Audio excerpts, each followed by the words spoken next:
wake, and oceans we wake. Oh my Andros, she wake, and oceans we wake. Oh yeah, Lord, right.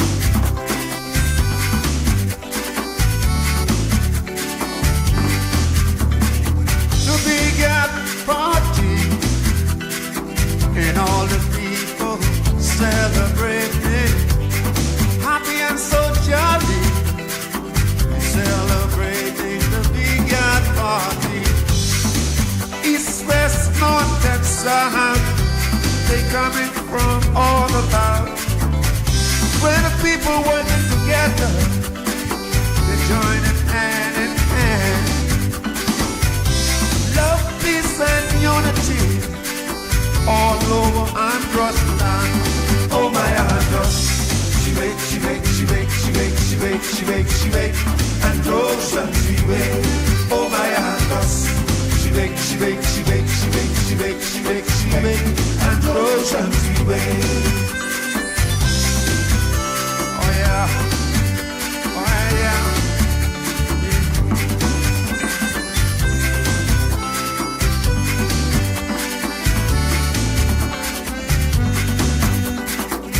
Central Andros, small old bay, coral reef. Tonight, a grandfather pleading guilty to incest. We've got the details coming up. This as the energy minister addressing the vexing power situation nationwide. And later, the Fox Foundation giving back. Eyewitness News starts now.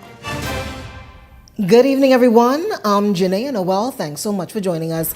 Topping news tonight, a 61-year-old grandfather awaiting his fate after pleading guilty to incest, a crime he reportedly committed against his 9-year-old granddaughter. The charges stemming from an incident that took place back on September 10th of 2024 at the convict's home. On the day in question, the child went to a grandfather's home here in New Providence to return his cell phone. The prosecutor, Carmen Brown, telling the court. Brown also revealing that when the victim went inside, her grandfather reportedly locked the front door, took her into a bedroom, pushed her on a bed, and reportedly raped her. The matter was reported to police and the man was charged. This case rings in tandem with previous convictions where relatives were condemned by the courts for sexually abusing those who were vulnerable, but also related to them. And it's a vexing issue for former chair of the Child Protection Council, Bishop Arnold Josie, amid calls for sexual convicts to face the full brunt of the law. We have a responsibility, firstly, as fathers, to our children. And then when the grandchildren come along, equally as important is it to ensure that our children are protected. So we are responsible for the protection, not the abuse of these children. And so to hear something like that is very, very, very, very disturbing. You've got to find out if his head is good. And, you know, that's the other side. Because it's very, very difficult to think a person of a sound mind would go ahead and abuse a child that is related to him in any form or any fashion, especially sexually. That is just what it takes to do that is just terrible. Well, from the crime beat, a Marco alert has been issued for 15-year-old Malia Miller, who's been reported missing from Zimbabwe Avenue in Elizabeth Estates here in New Providence. Police say Malia was last seen on Monday, August 4th, at a residence she's described as having dark brown complexion, slim build, standing 4 feet 10 inches tall. Authorities urging the public to come forward with any information that may assist in locating her. If you've seen Malia Miller or know of her whereabouts, you're asked to contact police at 919 or reach out to the Criminal Investigations Department at 502-9991 or 502-9992. A photo and additional details can also be found on the Royal Bahamas Police Force Facebook page. Meanwhile, Marva Bain, mother of Dino Bain, who was shot and killed by police, railing against the release of footage that purportedly captures the moment her son was gunned down by a reserve policeman who's now potentially facing a murder charge. Her son, killed hours before his birthday, could be seen on the phone moments before he was shot in the back by police constable Franklin Ambrister, who, according to the coroner's court, committed homicide by murder. The leaked video reigniting pain and sorrow for the mother, who's demanding for social media users to refrain from sharing that footage. All I can say, why this video out and the case still a pending, you see what I mean? So I was telling, when I go on Facebook and I see it, I was telling people like, please take it down, because it's still out, y'all could get in problem for it. That's why I was telling them. So I said, whosoever have it out, please take it down for me, please. Because to go on Facebook and see this, just bringing back tears to my eyes. Whosoever have it out, please take it down, because if you all don't take it down, my lawyer, he will be able to deal with them and find out how the video getting out there and whatsoever. Well, the Davis administration pushing back against concerns raised by the Fiscal Responsibility Council over its 2025-26 fiscal strategy, insisting that its debt reduction plan is on track and policies are deliberately designed to balance fiscal prudence with social protection. In a statement responding to the FRC's review of the fiscal strategy report and annual budget, the government maintaining that it has chartered a clear path to reduce the debt to GDP ratio to 50% by 2030 or 31, while also supporting growth, job creation, and targeted social investments. The FRC, however, has warned that the government's fiscal outlook rests heavily on aggressive revenue assumptions and the shifting of capital expenditure away from central government accounts.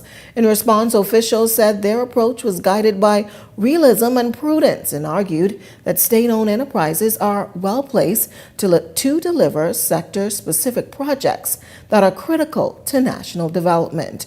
Well, the Free National Movement, in a statement this evening, chastising the government for what they've described as blatant neglect of its fiscal duties. Citing reported breaches of the law revealed by the Fiscal Responsibility Council, the Free National Movement insisting tonight that the government has only attempted to continue to weaken the body's ability to hold government accountable for financial practices. Issues claimed to be raised by the opposition during the budget debate. Among the issues, the party is pointing to government's reported failure to publish annual plans for public entities and statements of corporate intent for government enterprises, as well as why the Fiscal Responsibility Council had to chastise government for hiding the true nature of, quote, so-called public-private partnerships and unrealistic revenue projections. For more on their statement, log on to our website, ewnews.com. Well, Bahamas Teachers Union President Belinda Wilson renewing criticisms tonight against Trade Union Congress leader Obie Ferguson, who she says is crying over spilled milk in relation to a pre-election memorandum of understanding that remains a bone of contention for government and the TUC. Ferguson reportedly brought up the MOU in a recent meeting with his members, sounding off on his existing grievances. However, Wilson is of the view that Ferguson's displeasure is personal, while insisting, however, that the pre-election document signed by the then opposition Progressive Liberal Party should be honored by the now governing party. The Memorandum of Understanding and the articles therein, the Bahamas National Alliance Trade Union Congress and the Bahamas Union of Teachers, we agree with. Let me be clear on that. We agree with. What we disagreed with is the manner in which our leader signed off on a document that we had no information about it. Mr. Ferguson seems to have fallen out of grace with the Prime Minister, who is meeting with one-on-one to try cut his deals. So like I said before, whatever his expectations were, they were not met. However, we, as our Congress, every time we meet with the Prime Minister, with the Minister of Labor or whomever, we stress to them that we want the legislation done. We want, like the hotel union, to be a part of when they're putting together the heads of agreement. We want them to look at the entertainment sector. So the memorandum of understanding is a Very good document. But it will not be effective unless and until the government keeps up their part of the bargain. Well, attempts to reach Obie Ferguson for comment were not successful up to news time. Meantime, thousands of students across the public sector are expected to return to the classroom in a few weeks, while ongoing infrastructural upgrades are hoping to be completed by then. A concern that remains is whether there will be sufficient teachers deployed throughout the country to fill the gaps. Well, officials say just under 200 teachers are being hired to jumpstart their careers in the classroom. But will it be enough? Our Jose Etienne has the details in this report.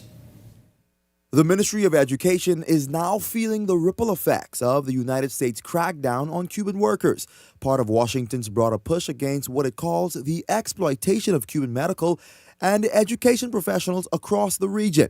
Teachers Union President Belinda Wilson confirming that the absence of these foreign educators has created a shortfall in new hires for the upcoming fall semester. Because of us not being able to recruit the Cuban teachers, that's going to definitely cause a shortage. The fallout follows the Davis administration's decision to cut ties with Cuba's recruitment agencies, shifting instead to directly hire Cuban professionals.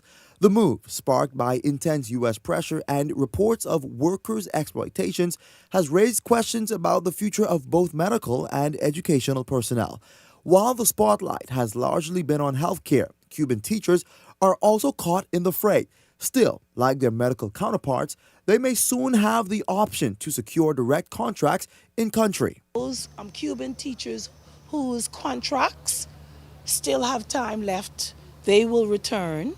And then you have a number of them that will return where they will be making a contract between themselves and the government directly.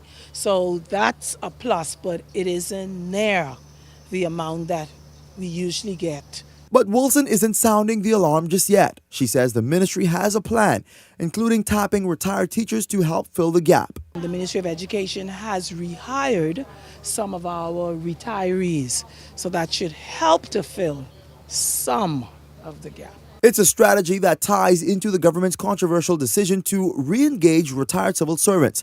Still, Wilson insists that there's no harm in rehiring. The policy was changed where you have teachers that can be rehired until the age of 70.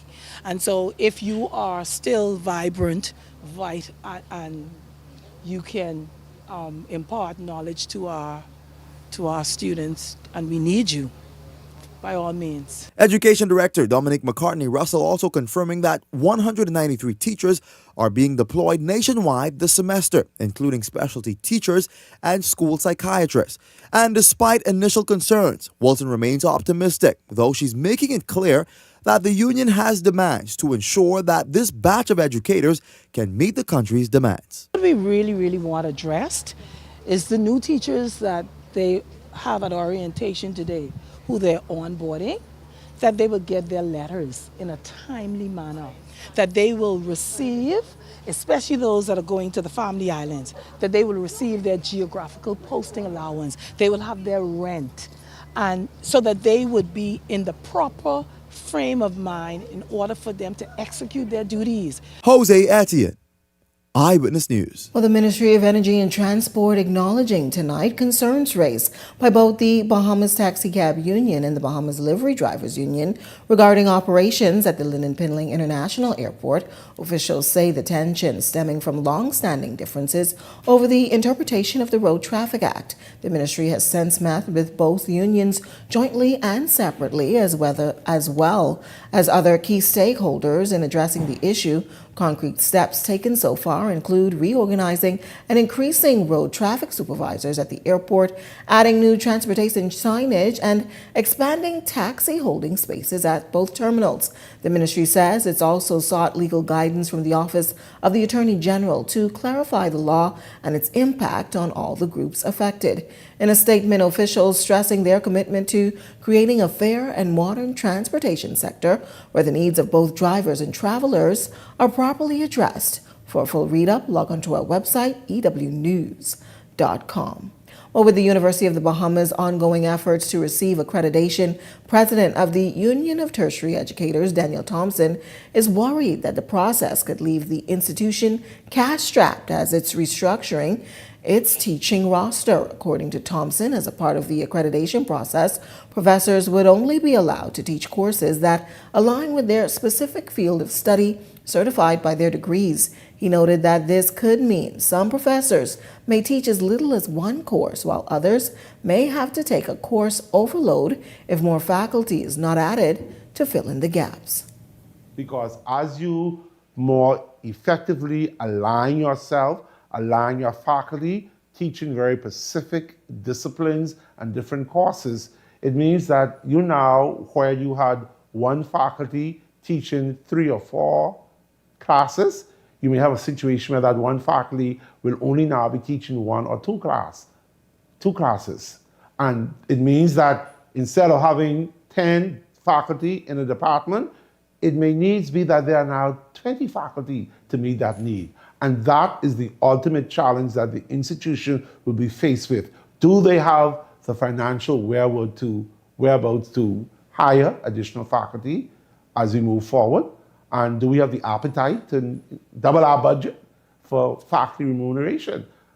In response, the chair of the Board of Trustees, Allison Maynard Gibson, says the board stands ready to approve the necessary budget to ensure that faculty is paid. She says since the institution's existence, it's been fortunate enough to pay its faculty and staff, and she says she believes it will continue. Well, with summer winding down and students preparing to head back to the classroom, the Fox Foundation is making a big impact, donating school supplies and scholarships worth thousands of dollars to support families in the Camp Road community. Our Laurentia Smith has the details in this report. The sounds of the urban renewal band mixed with children's laughter and play filled the air in the Camp Road community as the Fox Foundation hosted its annual back-to-school giveaway. In addition to providing students with the essential school supplies, the foundation awarded 5 young people from the community with scholarships valued at more than $150,000. The students will be furthering their education at institutions including St. Augustine's College, Aquinas College, Temple Christian, and a Catherine International Academy. Among them, the country's future teachers, doctors, professional soccer players, and even a future Commodore of the Royal Bahamas Defense Force all express their gratitude for the support. Very happy. I feel like this is a very miracle, and I've been praying from grade 5 to get a scholarship. I am very grateful to receiving this scholarship because it means a lot to me. I mean, I'm pretty happy because most people don't get chances like this. We have this award, and this just really shows that hard work pays off. I mean, I'm pretty happy because most people don't get chances like that hard work pays off. Foundation Adriana Fox says that what began as a simple mission is now grown into a lasting legacy of love, and adding that they believe in showing up for the community. We have had over 20 students who receive over $500,000 in scholarship. Parents, keep pushing. Your children are watching. Students, stay focused. Your education is key. Today was not just about back to school, but also about fun and games, marking the last days of summer. Young men enjoy haircuts, while students also got their face painted, rock climbing, and various other games and activities that kept their energy high throughout the day. Now the Fox family roots are firmly planted in the Camp Road community. Foundation Director Janice Carey says their commitment to empowering the area will never waver, adding that the people of Camp Road are like family and they will always be there to help them to ease the burden. Just want to promote education and bettering the school year for students. We know it might be hard for some parents to have resources to give to their kids. We just want to make sure we able to give them those resources to just amplify what they're already doing. Also celebrating the students was Education Minister Glennis Hannah Martin, who sends these words of encouragement to both students and parents.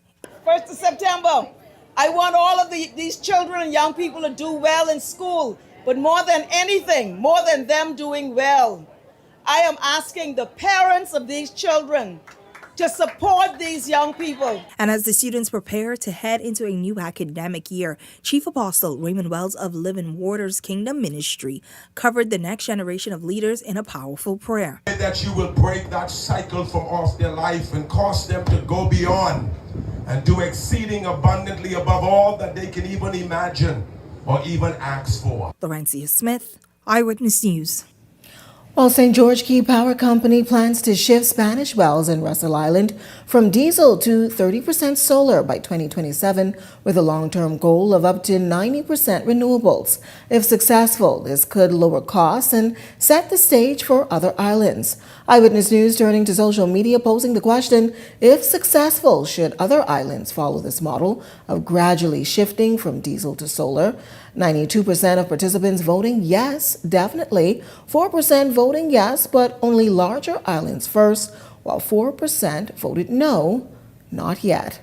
Continue to participate in our daily digital polls on all of our social media platforms. Well, if you've got a news tip or if you've seen news in the making, call the Ion News hotline at 397-6397. We also invite you to send your letters to the editor for publication on all of our social media platforms, Eyewitness News Bahamas at gmail.com. And if you're watching on our Facebook or YouTube page, share your thoughts about today's stories in the comments section. We want to hear from you. We're just getting started in Eyewitness News tonight, but when we come back, a major milestone for the Bahamas Corporation of Bahamas Workers as a new industrial agreement is signed. We've got that story coming up. And later, we've got more news right after this break. While others see customers as numbers, we see our customers as people, neighbors, friends who deserve more than one-sided connections. That's why we are redefining what real connection is, by prioritizing our customers and showing our appreciation by putting our money where your loyalty is. BTC customers, claim your $200 Bahamas Air gift card when you add postpaid mobile to your internet plan. That's loyalty that flows both ways. The last eclipse of our galaxy. Scientists are gathered here today to witness this extraordinary event. Simply marvelous, extraordinary, unforgettable, one of a kind. Oh man, that's amazing. You can't ignore the craving that makes everything crunch. The new crispy barbecue bacon sandwich with barbecue sauce, cheddar, bacon, crispy onions, and an extra large chicken fillet. KFC, it's finger licking good.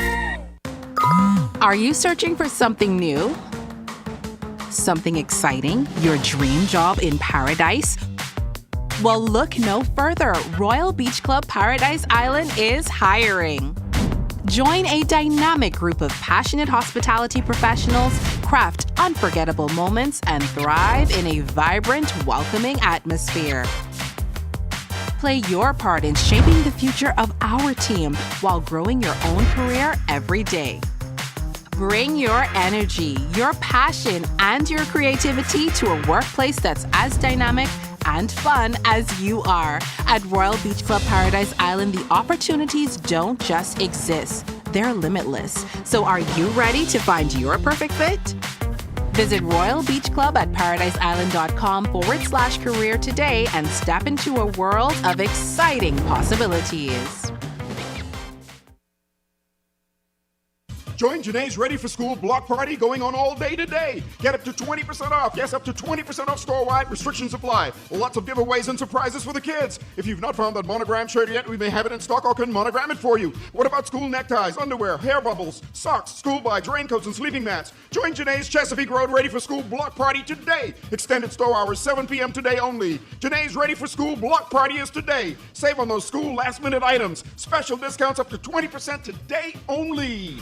The Royal Bahamas Police Force is one of the most unique professions because it allows you to work in almost every field. For the police, I fly the unmanned aerial vehicles. Because I always had an interest in forensic science. The most interesting area that I would have been exposed to would have been the fire prevention section. It's so much you can pursue. I get to serve my community and my people every day.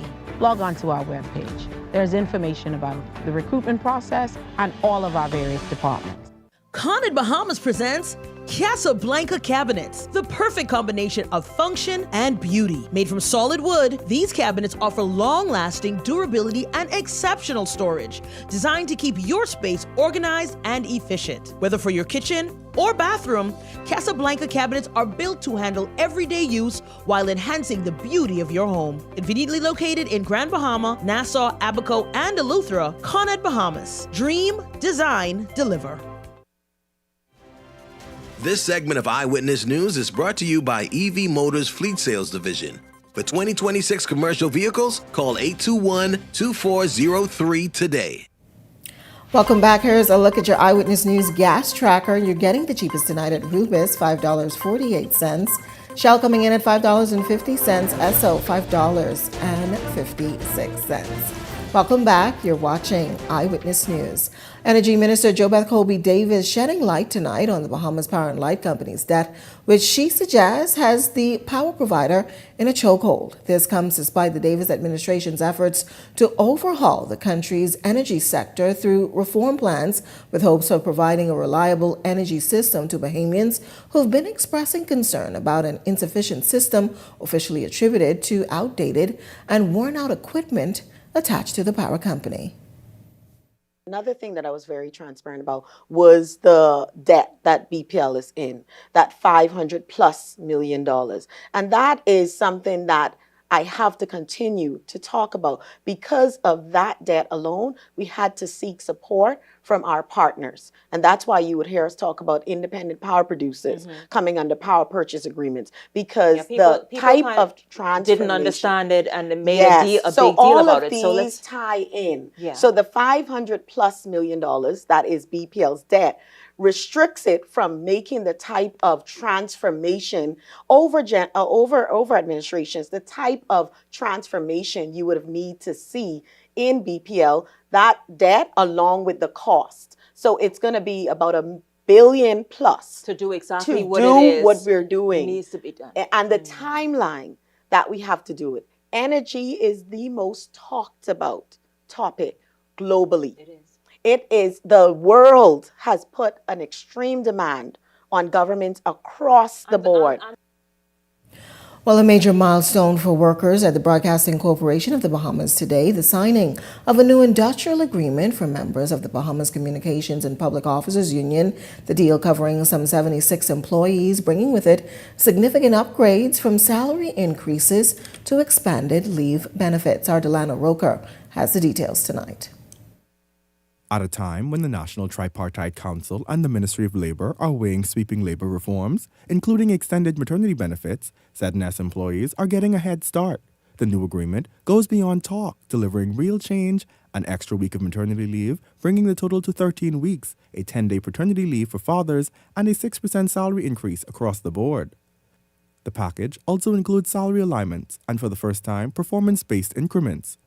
ZNS Executive Chairman Paisel Forbes praised the deal, calling it a blueprint that prioritizes workers' well-being with a strong emphasis on health. Going forward, we have to now look at the new realities we are facing when it comes to healthcare in our country. We'll have to go to the contributory 80-20% of them going forward here at the corporation, because the reality is that healthcare is a major cost to us. Meal allowances will be increased. On-call allowances will see some increase.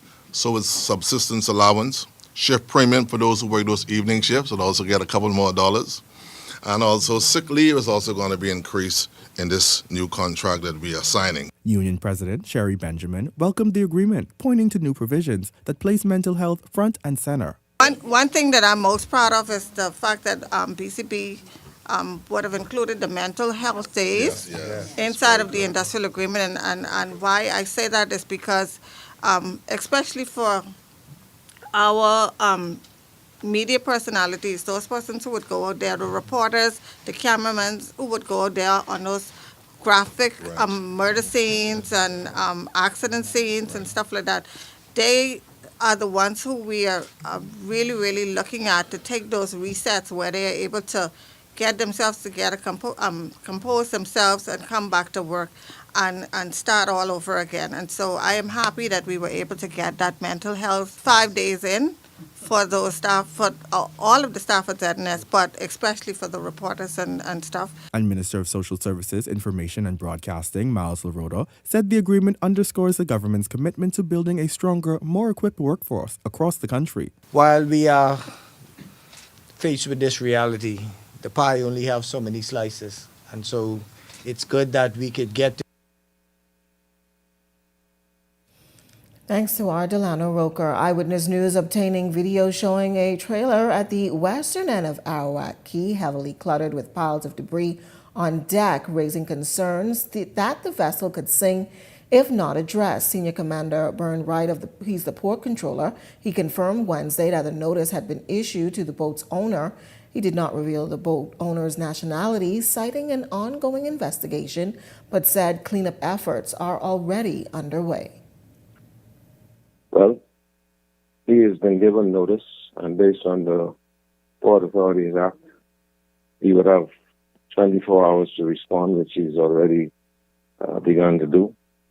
And if he does not move in a satisfactory manner, the port will have the vessel removed at his expense and pursue it through the court system. So the environment is a concern for us, and we do not wish for anything like that to happen. And as a result, steps have been taken to remedy that situation. While the issue is raising new concerns about marine pollution and public safety, the video obtained by Eyewitness News shows the boat visibly cluttered with debris. Officials now confirm a vessel notice has been issued. Wright says that if it fails to meet safety and environmental standards, it will be removed at the owner's expense. But this isn't a new issue. Arawak Key has seen derelict vehicles removed before, with residents and fishermen often complaining about debris washing ashore and waste leaking into water. Environmentalist Joe Darville says action always seems to come too late. That part has been a despicable disgrace for years. And I don't know why we do not have the authority either to command that the owners would ever clean them up in a proper way, take them out of the ocean and take them to someplace on land and dispose of them, or that the government agency, the Marine Department, take it in hand to clean it up. That this is not, a catastrophic job that can, necessitate some foreign entities coming in and doing for us. We can do that. Darville says the issue isn't just about pollution, also public health. I mean, I don't even understand why is it that over these many years that we have tolerated rotting vessels, rotting mailboats, etc., in that area, polluting the ocean in that particular vicinity. We have even done water testing in that area on the water keepers, and we found on many occasions that the water was polluted. And that's the same area where they keep conchs in the water, etc., that people have to eat. And, from time to time, we have had conch poisoning as a result of what is there in the water. Well, as students across the Bahamas prepare for the new academic year under the Ministry of Youth, one student-founded and student-led nonprofit organization is working to ensure that no student is left behind by helping them succeed with a passing score in their national examinations. Delano Roker has the details in this report tonight. It's a program geared towards helping students succeed in the national examinations. BJC and BGCSE passing score was birthed out of the COVID-19 pandemic, and according to co-founder Jaden Newbold, they're already reaping the benefits, as two of their mentees recently earned top passing grades in the examinations. Newbold says their dreams are now becoming realized, students helping students to succeed. Well, the national average has been a D for quite some time, and one of my former classmates, me and Kaden Lavardi, we came together to create a program whereas just a study group math program, and eventually I carried on the brand to make it officially to have more subjects, because during the COVID-19 time, we were not sure when BJC exams will take place. We were more concerned about our health. Everyone was more concerned about social distancing, but we knew as students that the BJC can drop at any minute. So we all came together and band together to study together, and eventually it formed into a program, because we realized that by assisting one another, we became successful. According to program president Haley Sweeting, they've been able to assist 30 students, and their reach is not limited to New Providence, but to the Family Islands as well, something they're hoping to build on. It's extremely important that we were able to reach out from every family island, because some family islands are not able to have training for the BJCs or tutoring for the BJCs.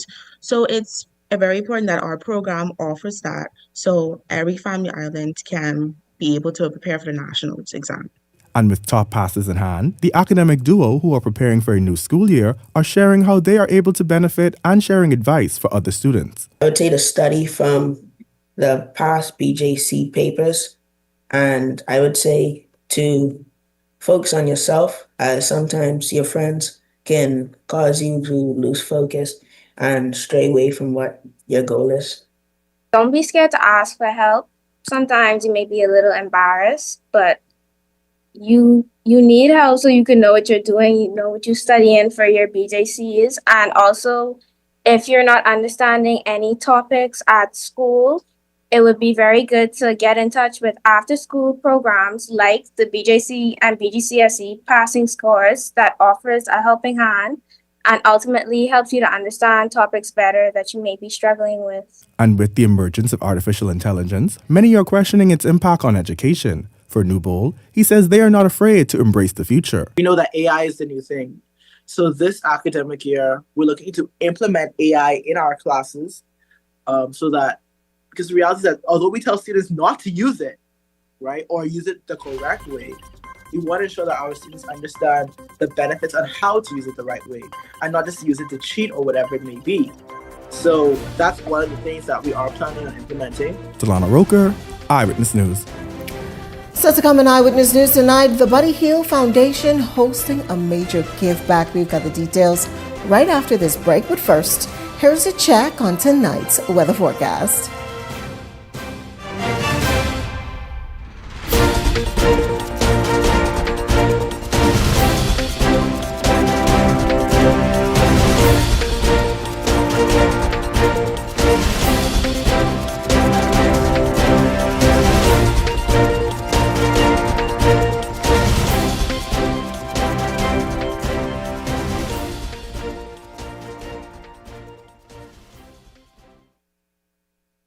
At the Water and Sewage Corporation, safety and convenience are our top priorities. However, our meter readers face challenges that can make their job difficult. Locked gates to guard dogs sometimes leads to missed readings and estimated bills, which can be frustrating for you and us. That's why we're upgrading to digital meters. They bring safety, accuracy, and convenience to homes across the Bahamas. We can streamline data collection, reduce on-site visits, and provide more accurate bills with no more estimates. Digital meters also help detect leaks early, saving you from costly bills and reducing water waste. Soon, a user-friendly app will let you track your water usage, manage bills, and stay informed, all at your fingertips. Over the next year, we're rolling out digital meters nationwide, transforming how we serve you with a safer and cost-efficient water supply. To learn about our digital meters, visit our website or call us today. And don't forget to update your information at any of our locations. Who's the real MVP of the soil, the hero of the harvest? The Agrarian Awards 2025 is here,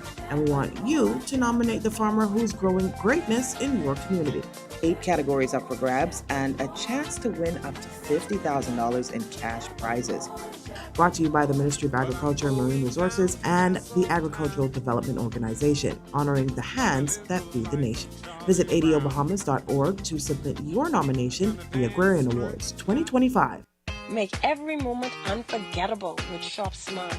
From colorful floaties and water guns to light vests that keep fun safe, we've got everything you need to dive into the season. Planning a beach picnic? We've got the cutest sets and coolest bubbles to bring the vibes. And don't forget our trendy swimwear for all ages. Summer starts here, only at Shop Smart. Your Miracle, number 122 Matthew Street. Stop, man, stop. Boy, it's hot today, boy. You see that? Mm-hmm. That's snowing.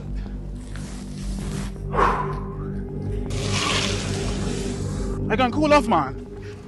Where you going? Get back here. Don't go in there. Be I can inside there. there. I can cook whatever you want tonight. Where you going? You can do what? I can cook whatever tonight. I forget you can't cook.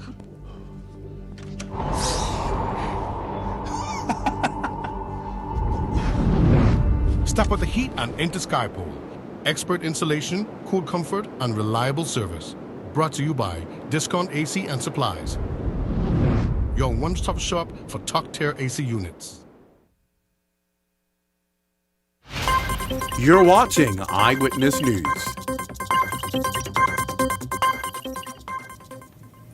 Well, amid rising crime and growing concern for the nation's youth, a young Bahamian man is beating the odds tonight, proving that hope, ambition, and leadership still thrive among the next generation. Our Rebecca Bain has the details in this report. As a future leader in this country, what I would like to do is become the Prime Minister of the Bahamas. Take this country to another level, give a different insight. Amid a politically charged climate, a young Bahamian is boldly stepping forward with a proclamation of ambition. As he sets his sight on the future in public service, McKelton Johnson has nurtured this dream from years of watching the Bahamian political scene unfold from the sidelines. Well, it stemmed from, I'm tired of hearing Bahamians say, well, the government isn't doing this, the government isn't doing that. And those same Bahamians don't go out to vote, or those same Bahamians are not at the town halls. And so the best way to be change is to go ahead and, like I said, be the change that you want to see. Now in his fourth year studying business administration at Alabama A&M University, he boasts a 3.57 cumulative GPA and is poised to conclude his college journey with pride, ready to turn the page to a new chapter. So this year, I want to enjoy it all. The past 3 years, I was in leadership, and so that's being one of them. The second one probably being setting myself up for the future, taking those necessary steps in these last few months to make sure that I have a solid job, especially with the economy being so unwavering at this time. And then, like I said, just understanding where is this education going to take me. Am I going to get a master's, go fully for a doctorate? But he admits the journey has not been without struggle. He still faces adversity, especially being far away from home and family. The biggest challenge is the culture. Definitely with it being, like you said, Alabama. I don't have to say what that means, right? We all understand. The way I try to fit it in is little tidbits. If that's listening to Bahamian music straight through on Saturdays, or even some people will tell you I try to invoke my culture amongst those at my campus. Sometimes I would try to drive down to Atlanta if I can catch a little Junkanoo, if they're putting a little Junkanoo show on, whatever I can do to get intact with my culture, because when you're in the United States, it's easy to lose your identity as a Bahamian.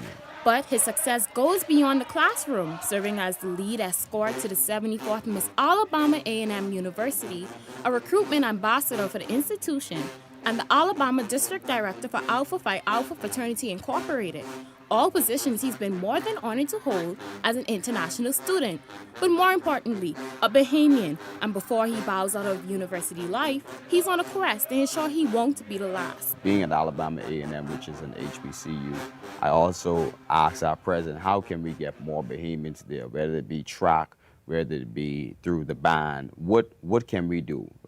Whether that's agriculture, because we're an agriculture school. And before signing off, he has this message for young men in the Bahamas before the start of a new school year. Man, I just want to encourage everybody that's looking, right? We're going back to school, stay focused.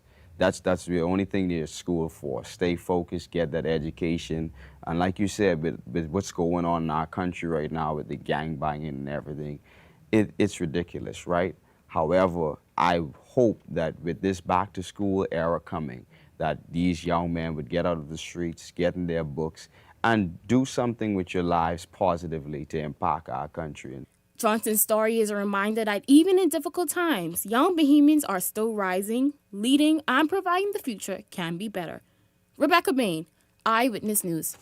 Well, the Buddy Hield Foundation celebrating a major milestone on Sunday past with its 11th annual basketball camp and back-to-school giveaway in the Pinedale Community Park. Over 650 children attended. The largest turnout since the program began.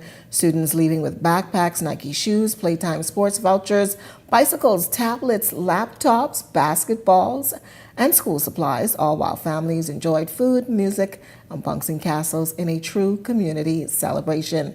NBA star Buddy Hield spent the day signing autographs, taking photos, and emphasizing that giving back to the community that raised him remains at the heart of his work. He's on just coming back and giving back to the community where I grew up on, and just help less fortunate families and put smiles on these kids' face. And just glad I'm blessed to be in a position to just be here, and I thank God for just giving me the open heart to come on and just bless my community. And hopefully, as years to come, we can figure out the best of the whole Grand Bahama Island and branch off and blessing the whole Bahamas. Hield also expressing pride in seeing the growth of basketball, particularly among boys in Grand Bahama. It's been a success. I think this year, about 7 or 8 boys get offers to go up to further their basketball education and basketball dreams, I should say. And they just came in and work hard this year. And that's all I ask them to do each and every day, just come and give you your best. And I think this group we had was the best group. They're well-mannered, well-behaved, well-coached. Stay right with us. Our Laurentia Smith has a check on sports right after this break.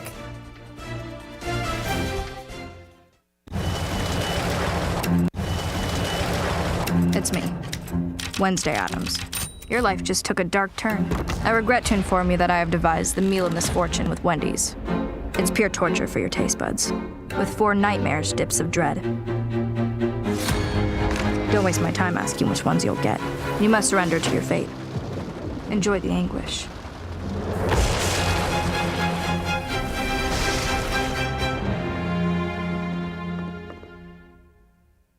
Carrie's Fabric and Uniform Store wants to get you ready for back to school. They have ready-made uniforms and uniform fabrics for almost every school in the Bahamas. At Carrie's, find skirts, blouses, shirts, jumpers, boy shorts and long pants, neckties, socks, and more. You can even have your uniform skirts custom made. Check out our selection of embroidered cotton shirts. That's Carrie's Fabric and Uniform Store on Mackey Street. Call us at 393-0758 or 817-0758.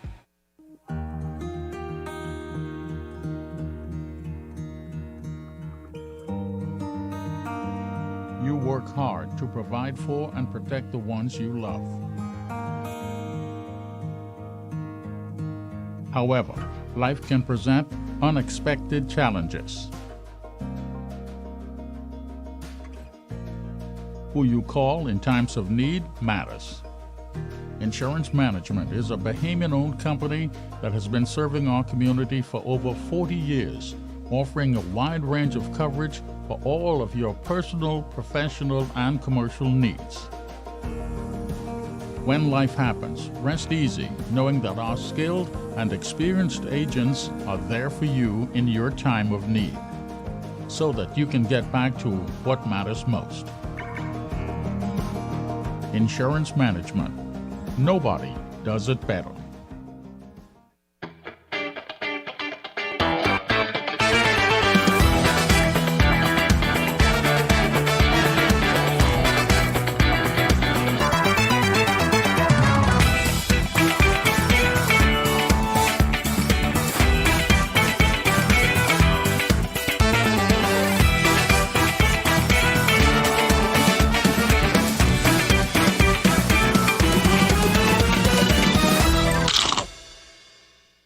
Welcome to Paradise Premium Foods, where exceptional taste meets everyday convenience. Right in the heart of Hurricane Hole Plaza, whether you're planning a beachside brunch, an intimate dinner, or simply restocking your favorites, we offer only the finest selection of local and imported goods, handpicked for quality, freshness, and flavor. At Paradise Premium Foods, shopping is effortless, service is personal, and every visit feels like a treat.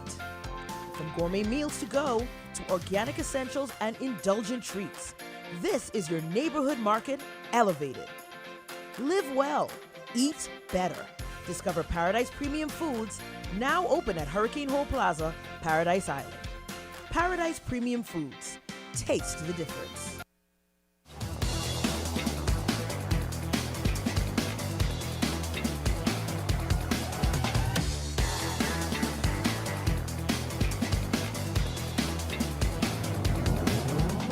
Eyewitness Sports is brought to you by 103.5 The Beat.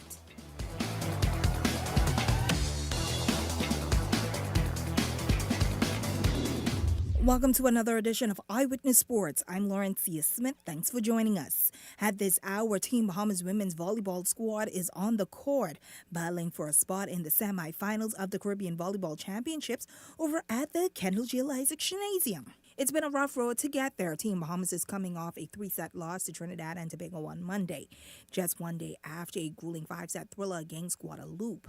That quick turnaround seemed to throw the team off rhythm, dropping them to third place in Pool D with an 0-2 record.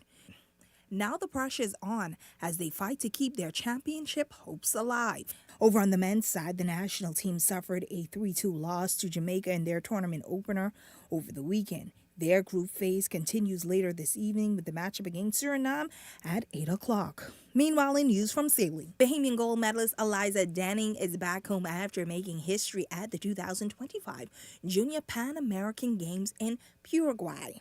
Danning struck gold in the ICA 6 sailing event. She returned to Nassau alongside her fellow sailor, Joshua Higgins, both greeted with a warm welcome by Sports Minister Mario Boleg, Sports Director Kelsey Johnson-Sills, and representatives from the Bahamas Olympic Committee, Secretary General Jerron Donaldson, and immediate past President Wellington Miller. Sailors, and I got a disqualification on the first day, so that really made me pretty disappointed, but I think it also set like some sort of fire to keep pushing, and it came down really close between the top 6 going into the last race, and then I managed to come out on top. So, yeah, I'm pretty proud. Congratulations from all of us here at Eyewitness News. Finally, in sports, we're on the basketball court with Jonquel Jones and the New York Liberty. Last year's WNBA Finals rematch between the Minnesota Lynx and the New York Liberty took some time to happen, not until 2.5 months into the 2025 season. But once they met, the matchups came fast.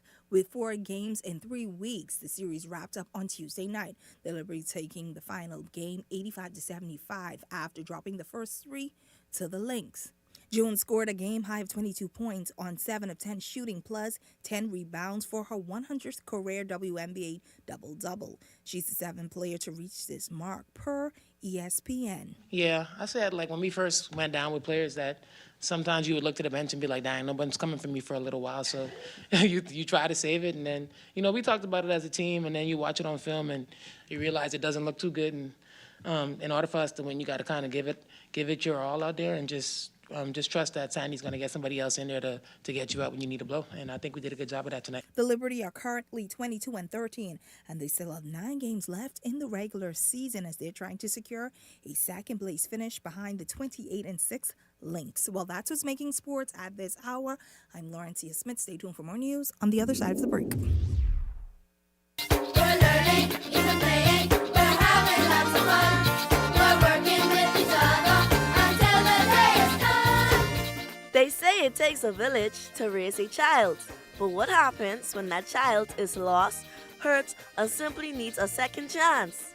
Since 2022, the Second Chance program has become a support system for young people ready to rewrite their stories. The initiative was started in an effort to direct at-risk students, and these would be students between the ages of 12 and 18 at various schools, divert them from negative activities or direct them from a life of crime into positive initiatives. A lot of our past participants are now productive members of society. They have jobs.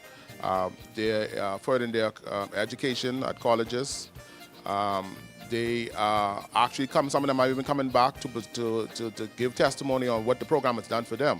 This is a program that bridges some previous experience and keeps you going forward to the next best thing. This is what they call a second chance. But truthfully, the second chance for this purpose. But in life, you're gonna need to regroup. But the key is to understand where the situation, what the situation was that got you here, analyze it intelligently, and keep moving forward. Don't beat up yourself. Learn from this experience. Understand your limitations, oversight your limitations, and manage your behavior.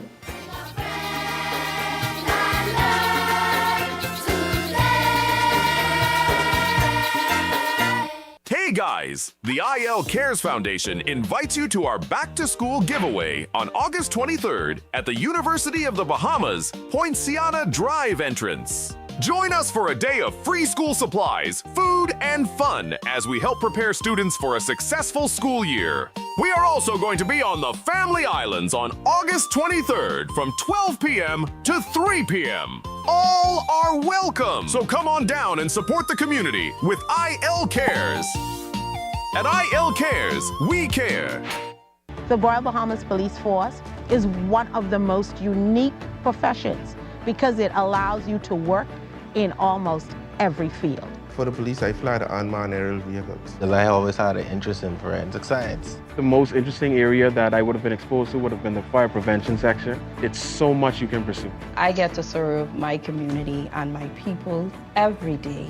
Log on to our webpage. There's information about the recruitment process and all of our various departments.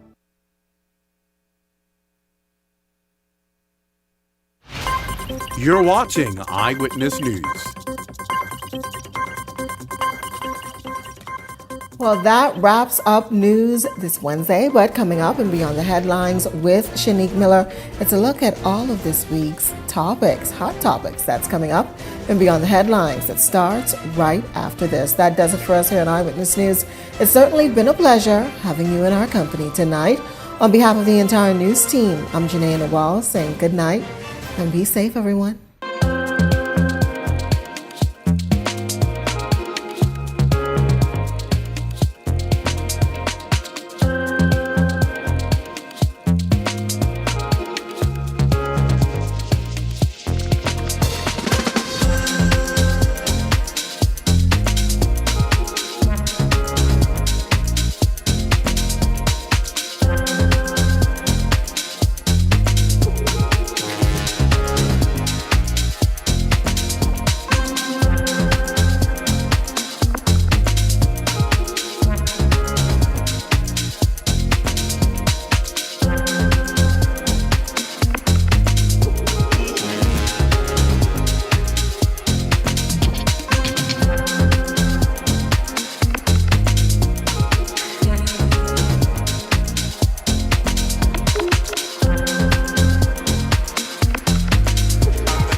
has expanded their testing menu. We now offer blood work, drug screening, and so much more. Our hours of operation are Monday to Friday, 7 a.m. to 5 p.m., and Saturday, 8 a.m. to 1 p.m., located on 11 Madeira Street. We are here for all of your laboratory needs, with fast and reliable lab work done by our friendly and knowledgeable staff. Let us help you take the needed steps to stay in the know about your health. Let's keep working towards a healthier you. Stay eatin' well.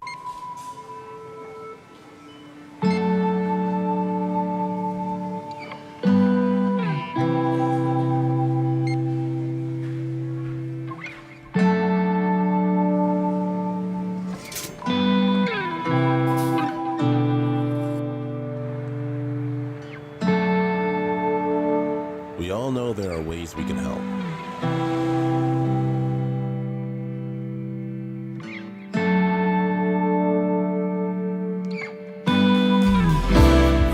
Your help can go even further.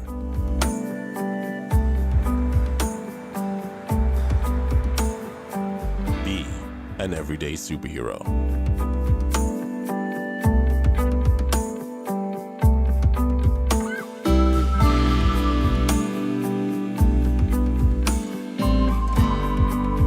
Donate to Hands for Hunger.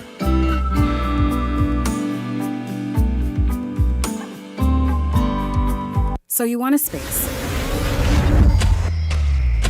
but not just any space. You need something with a little more potential.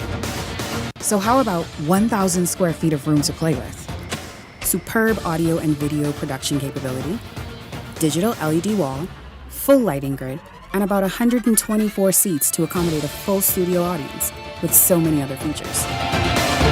Make us your home for your next concert, conference, and so much more. Honestly, the possibilities are endless. Here at ILTV Studios, we'd love to bring your next event to life. So what do you say? Do you want our space?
Has expanded their testing menu. We now offer blood work, drug screening, and so much more. Our hours of operation are Monday to Friday, 7 a.m. to 5 p.m., and Saturday, 8 a.m. to 1 p.m., located on 11 Madera Street. We are here for all of your laboratory needs, with fast and reliable lab work done by our friendly and knowledgeable staff. Let us help you take the needed steps to stay in the know about your health. Let's keep working towards a healthier you. Stay eatin' well.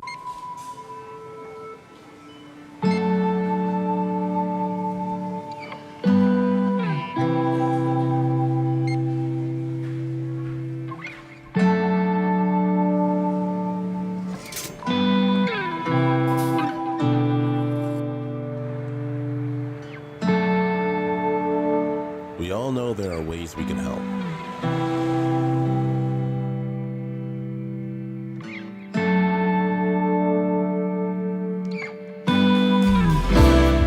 Your help can go even further.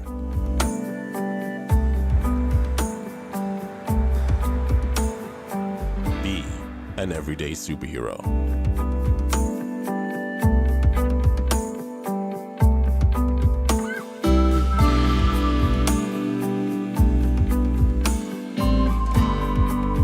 Donate to Hands for Hunger.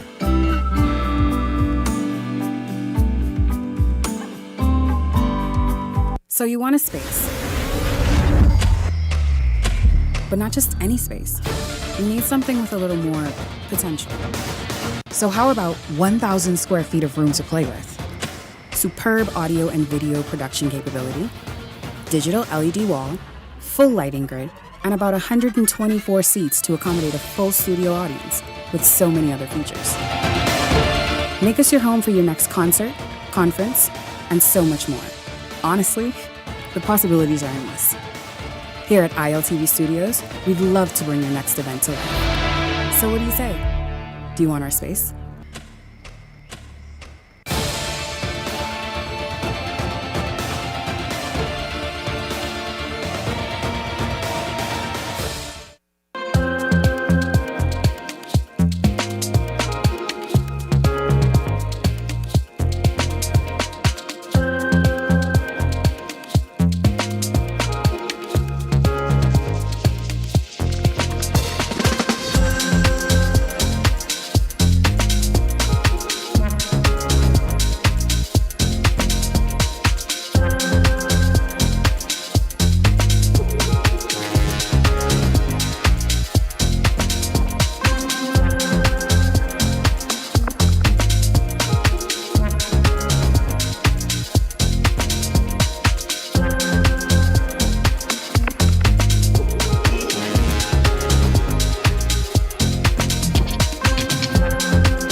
Hotel has expanded their testing menu. We now offer blood work, drug screening, and so much more. Our hours of operation are Monday to Friday, 7 a.m. to 5 p.m., and Saturday, 8 a.m. to 1 p.m., located on 11 Madera Street. We are here for all of your laboratory needs, with fast and reliable lab work done by our friendly and knowledgeable staff. Let us help you take the needed steps to stay in the know about your health. Let's keep working towards a healthier you. Stay eatin' well.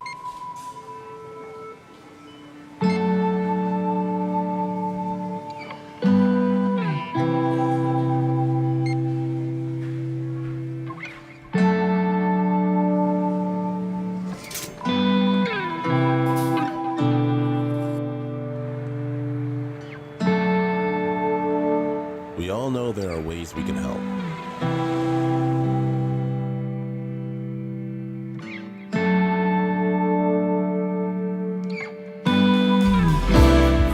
Your help can go even further.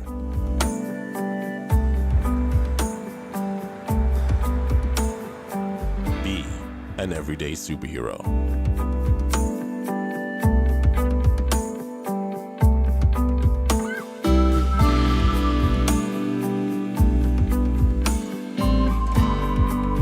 Donate to Hands for Hunger.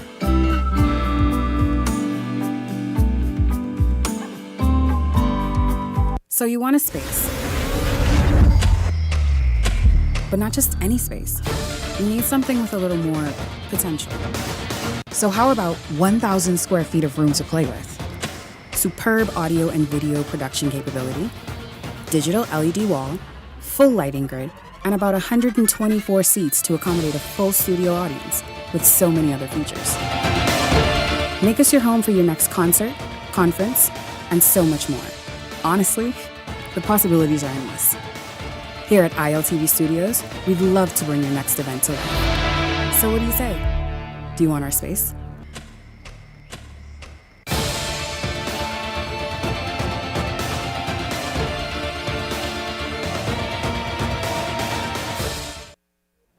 The thoughts, views, and comments expressed by the hosts, guests, and callers on Beyond the Headlines are not necessarily those of management, ownership, or production unit of the Verizon Media Group.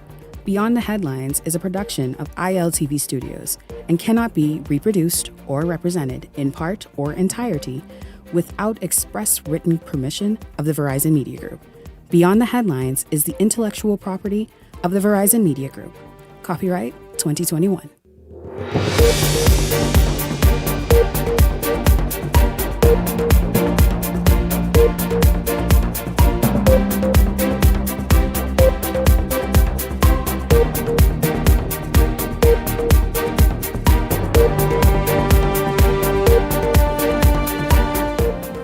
Coming up tonight, former Tourism Minister Dionisio D'Aguilar on the Bahama ruling. He's speaking out on the stalling of payment, which is gaining interest daily. D'Aguilar also has questions on the status of the Grand Lucaya Resort and much more. Also, he asks once again a question asked weeks ago. Will Killarney MP Dr. Eyewitness stand down for the sake of the F&M? We get into it tonight. Also tonight, take a look at this photo. It's right here. This is a photo taken at LPIA, as many of you can recognize. It's something that is aggravating for many Bahamians. Look closely, just come real close. Reportedly, these are Haitians online waiting to enter or be granted entry into the Bahamas. And of course, they're at the airport. And the question tonight is, how are they entering with passports and a residency status and so much more? We get into this evening. Of course, I made attempts to reach out to immigration officials. No such luck. But tonight we will get into this. This is Beyond the Headlines. Good evening. I'm Shanique Miller. It's great to have you along this evening. Thank you so much for joining us. We are going to begin this evening with former Tourism Minister Dionisio D'Aguilar, and it's really good to have you here. Good evening to you. Thank you very much for being here, because you have been quite vocal about something that is key to our tourism industry. It's already established, well, running, operating daily, but there's this court case and court ruling behind the major resort that sits out west. And so even this week alone, you've called and insisted that the court ruling in favor of Sarkis Ismailian, the original, I guess, visionary and developer of Bahamas, be honored. Yet that's not happened. In fact, it's been many months now since the ruling. And the payment, which is in excess of $1.6 billion, continues to stall. Well, it what do you continues think to accrue interest at 9% daily. The Chinese have been found guilty of fraud and breach of contract. They caused the delay of that project. The Bahamian economy suffered for 2 years while that project languished. And you could see how big it is. The GDP impact of delaying that for 2 years was huge. And they went to court. They had their day in court. Mr. Ismailian was found to be honorable, lived up to his part of the deal, and the judge awarded him $1.6 billion. Yes. Found the Chinese to be guilty of fraud and breach of contract. So they appealed. They went to the appeal court. I mean, I've never seen a court of appeal in the United States act so quickly. It was almost like a month later. Yes. They heard the case, found him guilty again. And now they wiggling, and they worming, and they ducking, and they diving. They declare bankruptcy, and they talking about this, and they talking about that. But the bottom line is that they defrauded that man out of his money, out of his project. How does he feel this evening and at this point? Because who then turns around to enforce this ruling to ensure that this man is paid his just due? You know what I find unbelievable is that these companies are owned by the Chinese government. Could you imagine a company owned by the Bahamian government go to court and say the United States found guilty, they appeal, they found guilty again, and the Bahamian government ducking the payment? No, they'd step in. No. You would have to step in and settle this. The size of the Chinese economy is 3.3 trillion. They got 1.6 billion people. They got lots of money. Settle this. Let this man, people always think I toting water for him. And I'm not toting water for him. No, but I think you're speaking on something that is just is the right thing to do. Yes, and I think that he every time I pass that hotel, I think it's because of him. His dream, his vision, that we are benefiting, this country is benefiting every single day. And he had his day in court. They found without a shadow of doubt that these people committed fraud, defrauded, breach of contract. I remember in the ruling they said, we won't, just the Chinese now say, we won't continue on this project unless you pay us $56 million. So he paid them the $56 million. What he did with the money? They went and bought the Hilton. Instead of paying the vendors, they went and bought the Hilton. And so the project stalled. They sent 800 workers home for Chinese New Year. And so the project didn't open. And he said, look what's going on. They said, boy, we don't know when this will open. Anyway, you just got to sit small till we're ready for you. But they underestimated him, That man, he could be on them like a mosquito. Because he stuck with it. He fought. It took years to come to this point, but he finally got his due to his just day and his time in court. Now what they're doing is they're saying, okay, we'll be declaring bankruptcy now. We ain't got no assets. China, Construction America, we ain't got nothing to give you. So what he's attempting to do now is to what they call pierce the corporate veil, i.e. go up to the parent company where all the assets are and tell them, listen here, get the court to tell them to pay him. So that's what he's attempting to do now in order to have his day. Where is he in that aspect? Well, I think he just appealed to the court. He said, look, the CCA, the company that he dealt with, they ain't doing nothing for him. They ain't even checking for him. They ain't got no interest in dealing with him. They ducking and weaving around him. And so he's like, okay, well, court, these people are not looking to make good on my award. So let's go to the parent. And the ultimate parent is the government of China. And, what this demonstrates is that if you do business with the Chinese and you all end up having a divorce, the Chinese government, they get wiggle and they get worm out of that. So you got to be careful with them. This is a horrible case of a subsidiary of the Chinese government that's gone wrong and they're not honoring what the court has instructed them to pay. Now, they can say, oh, we still need our day in court and we still fighting it and all the rest of it, but Do you think they plan on appealing on some other level somewhere, somehow? Well, they declared bankruptcy to try to protect them and, they got all the subsidiaries and, they ducking and diving. That's what they do. So then, Ismailian, who had such grand hopes and that the vision that we see and we drive by daily, as you said, what state of mind is he in? Does he still have maybe thoughts and plans and a vision for doing something else? Yeah, I mean, he has gone off into other projects. I mean, you can Google his companies now, and I think he's doing a project in South Florida, and he's doing a project in continental Europe. So he's moved on from that. But, you got to imagine, he lives here.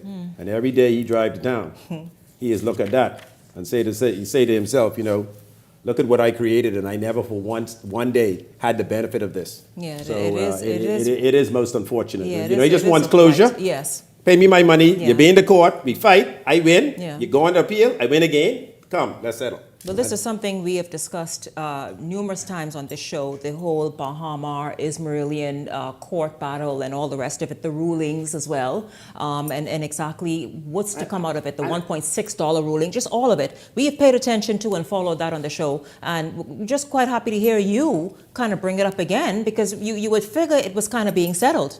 Yeah, and what I find, particularly distasteful is the fact that they bamboozled the Bahamian government as well. We all thought that the government, just the government of China. I mean, who you could believe? You could believe the government of China. And we got sucked into that vortex. And come to find out, breach of contract, fraud. My God, we backed the wrong people. But anyway. Anyways, let's move on, because we have so much more to get to. I want to talk to you about, because on this week, and I've interviewed during the closing when it was announced, residents, business owners, taxi drivers on the island of Exuma with the Sandals closure. And of course, it was going to be a few months ahead when construction for a new rebranded resort was to start. That's not happened. Those residents are now speaking out again, asking, can we please get an update? What can you say? I know as former tourism minister, you do monitor and pay attention still, and then you kind of know the ins and outs and those things that those of us on the outside looking in would not know as it relates to tourism and resorts and that kind of thing. What are you hearing in terms of Sandals Exuma and what's happening there? So obviously, when the hotel was closed, the government indicated that they would be closed for 8 months, and then they would start a reconstruction of the project and convert it from a Sandals into a Beaches. So a Beaches is a family type product, as opposed to Sandals is couples. So they were going to convert it and they were going to expand it, and they were going to add rooms. Well, to date, nothing is happening. So everybody is naturally going, what's going on? What is the problem? And mum's the word. Nobody's saying anything. So I think they're probably in a negotiation. Mm-hmm. And that negotiation has not yet been settled. Yeah. I'm sure Sandals has certain asks, which the Bahamian government is probably grappling with, and but they need to say something, because clearly the 8 months have gone by. Yeah. And make no doubt about it, Sandals was very successful at running that hotel. Remember, we had 4 seasons there? Yes. And they failed. Yeah. Sandals stepped in, bought Emerald Bay was... Yeah, and they used to run over 90% occupancy in that hotel every single day of the year. I mean, they filled that thing every time. And that was the engine of the economy in Exuma. In Exuma, absolutely. Yeah. Everything worked around Emerald Bay. You could attract airlift, and so all the other hotels, Airbnbs, could benefit from the airlift that was being created to service the Sandals property. And to date, nothing is going on. So, I'm sure it'd be interesting to speak to the owners of Sandals. And, the son of Butch, Adam Stewart, his wife was Bahamian. So, he has a connection to this country. Yeah. So it's odd to me that this project is not proceeding. And do you think it has anything to do with the outstanding, remember the VAT bill, I think around $30 million outstanding in VAT that Sandals reportedly owes to the Bahamian government. Do you think perhaps that could be a part of what this whole standoff is? Yes, well, I do, and I'm glad you brought it up and not me. So I think that, when you book a hotel at Sandals, you pay into a central booking office, and then they assign a value to the hotel room, and you pay VAT on that. And I'm sure in the eyes of the Bahamian government, Sandals was very aggressive in what price they assigned to the room. And so they're at loggerheads over what it should have been, and then you go by retroactive, and then you got one big number. And so Sandals is, why did they suddenly decide to close the hotel? Were they it was quite suspicious. Yeah, so they're obviously very, very, I mean, I don't know. I don't know for sure. We have conjecture, here, but again, something is afoot there. Yes. And it behooves the government to sort that out. Because no sooner had that headline and information come out, Sandals say, guess what, we close and we have to renovate. So sometimes and then, by the way, we are rebranding. Sometimes you bite off your nose to spite your face. You say, okay, you owe that, and then they shut down. And every day that was generating GDP, that was generating jobs, that was generating income, that was generating VAT, that was import duties. All of that was being generated, and now Nothing. I want So- to quickly move forward because I have a big question to ask you about your statement a few weeks ago. But just very quickly, the Grand Lucaya Resort. I know that you are also watching that as well as are many other people. Yeah, the Grand Lucaya, and I think the mistake that the government keeps making is they keep saying, it ain't it coming. We got a deal.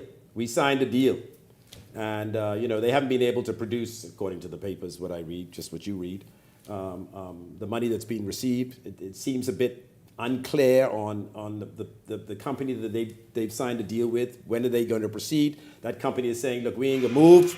We ain't going to move until we get the airport done. And so, it's very unclear. It's muddy again. And, we're getting ready for an election. So, government is saying things to give the people hope. But what gives people hope is when you see activity on the ground. When you see something happening. So we don't know that the airport in Grand Bahama has not been addressed. It still seems to be in flux. There's no announcement on that. And the hotel, while they have signed a deal, now that the person they've signed a deal with is now backtracking and say, well, we ain't doing nothing until they fix the airport. Yeah. So now you're like, so do you have a deal or what? Thank God for Celebration Key. That's all I can say. I tell you, that is actually making things happen in Grand Bahama. And we heard the Grand Bahama Port Authority talk about other projects as well. So we look forward to seeing it all come because we're rooting for Grand Bahama, quite frankly. Absolutely. But one person you are not rooting for.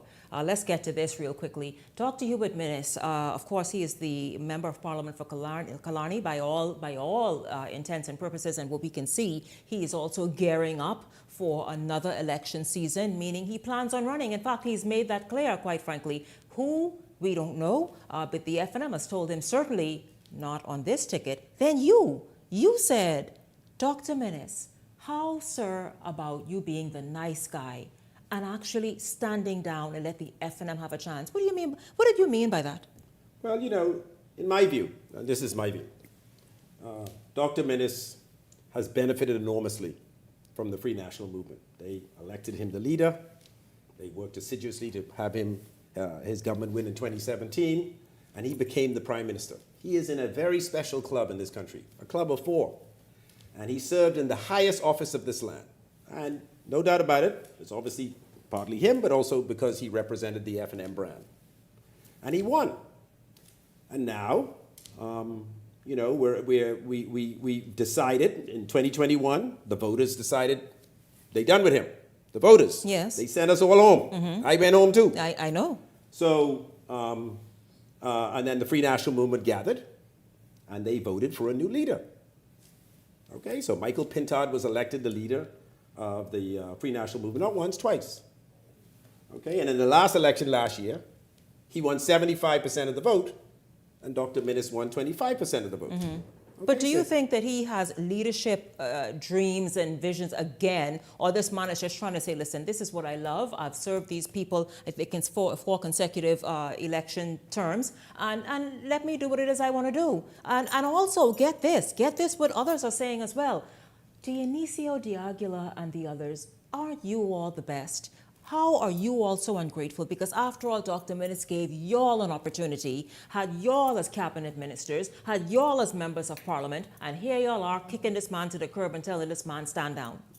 We all stood down, okay? We all got sent home, okay, fine. The Bahamian people, without a shadow of doubt, told us that they did not like him and his policies. And we went from 35 down to 7. It was a shellacking. And now down to what? Huh? Down. Let's forget. So he went down to 7, and we have had an opportunity to pick a new leadership. Dr. Minnis and the new leadership, they ain't gelling. No, they're not. They're not gelling at all. He knows that. But he knows all that they ain't gelling. No, they're not. And so, do you think it's ugly though? Do you think that is a distraction that this F&M under this leadership does not need? Because Correct. it seems to this F&M, would you agree or say or add on to say it still appears to be sort of fumbling and stumbling along, and certainly it does not need a Hubert Minnis to I don't know what, outshine it or something. People are saying that we're disunified. And Dr. Minnis's position is contributing to that, right? It is. And we're not disunified. 75% of the people voted for Michael Pinto. We're clear on who our leader is. He's taking us into the next general election. That's clear as day, right? And so, you know, Dr. Minnis, you have, I always ask this question. Does Dr. Minnis really just want to stay on the scene to be an MP? I mean, he's not going to be prime minister. No. Because he's not leader of the Free National Movement. Right. And he's not leader of the Progressive Liberal Party. And he ain't leader of no party to But be what no is upright. wrong? What is wrong with? So does he really want to go from the highest office in the land? Yes. Where he's the prime minister. Yes. In the middle of it, making all the decisions, just to sit in the back there and, you know, let people come to him and say, fix my road and put speed bump here? And What kind of- is that what he wants to do? Perhaps. No. Perhaps. No. But And you so are- let me say something too. Go ahead. If I had an employee at Superwash, right, who is constantly working against me, who clearly ain't on my run, and I'm the president of Superwash, and I got this employee, my vice president, who clearly running, you know, ain't on my run, trying to thwart every move that I make. Ain't walking lockstep with me. Ain't coming to no meeting with me. Ducking and weaving around me. But of course, no. You know I can fire him, You right? don't need So to have I that don't person want him- anywhere around you. And Dr. Minnis, all I'm asking is, you know, you've served in the highest office of the land. Do the honorable thing. What? You mean, you're 73. You're going to be 73 years old at the next election. You served for 20 years as the member of parliament for Kalani. We're thankful. We're grateful. I'm grateful for what he did for me. Are you a resident of Kalani? I am a resident of Kalani. What kind of MP has he been? He's been very good. But the fact of the matter is now, but he ain't working with the leadership of the Free National Movement. Listen, I want you to listen to this. Justin, let's just play a little clip of this, and I want to get his response to this, because I don't know if right now, tonight, sitting here, Dionisio de Aguila is vexing many people who might be watching in Kalani. But let's just play just a few seconds. Ladies, today was our first campaign. How did it go? It was great. Wonderful? Yes. Are we going to keep Kalani strong? Yes. Forever. Nice. Did you enjoy our walk today? Really did. Wonderful. Kalani strong, yes, Kalani indeed. strong. Now, Miss Grace, we're out here today sharing some flyers and letting people know about an event that's coming up on Saturday. Can you tell us what's happening on Saturday? Yes, it's the back to school giveaway, and we're really excited about it. We've been through the neighborhoods and by the major food stores, and we have all these supporters here standing with Dr. Minnis. Kalani strong. Yes, Kalani strong. Absolutely.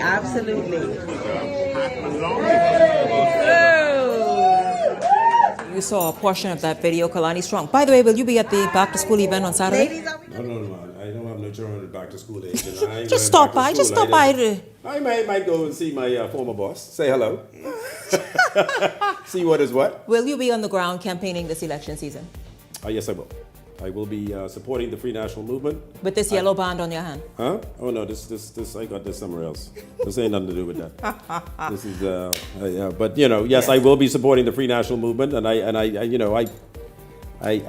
hope and pray that he does the honorable thing. But you know, I think the die is cast, as they say, and I think he's already out of the gate, clearly, as you showed today. But it's most unfortunate. Former tourism minister and member of parliament Dionisio de Aguila on mainly tourism issues, but of course I had to ask him about his statement and plea to say, Dr. Minnis, come on, let's Come sit on with the me. side. Let's go mind grandchildren things.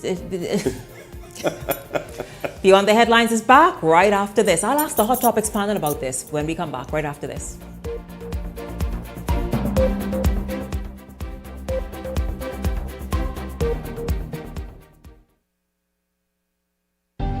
Cancer Treatment Centers of America is now City of Hope, creating one of the leading cancer care and research networks from coast to coast, providing more of what you need.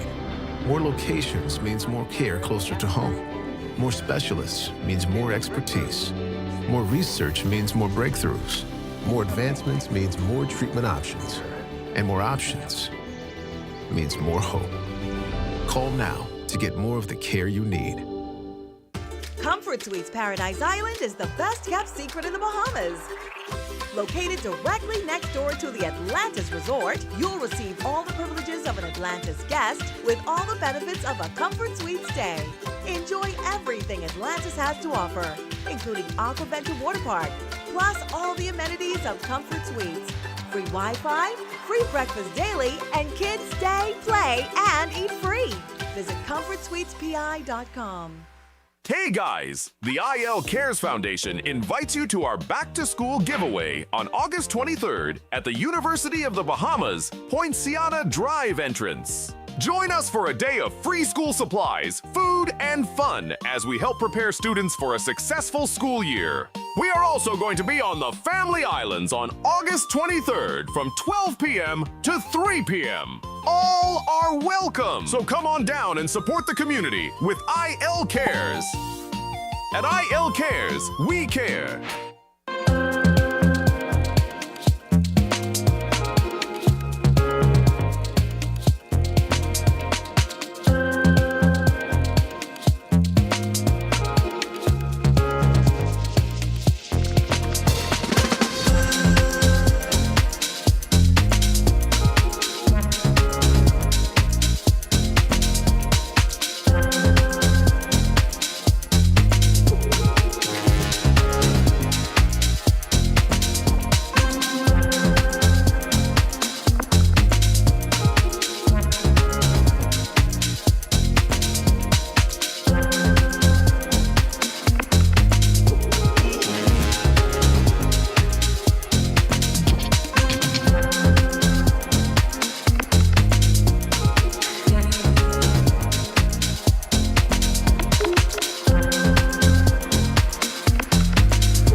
If you enjoy watching Beyond the Headlines, take advantage of our exclusive offers with 4 15-minute interview segments at $1,200 and 20 30-second TV ads at $2,000. Contact 557-0258 or 557-0259 for more information. Go beyond with Beyond the Headlines.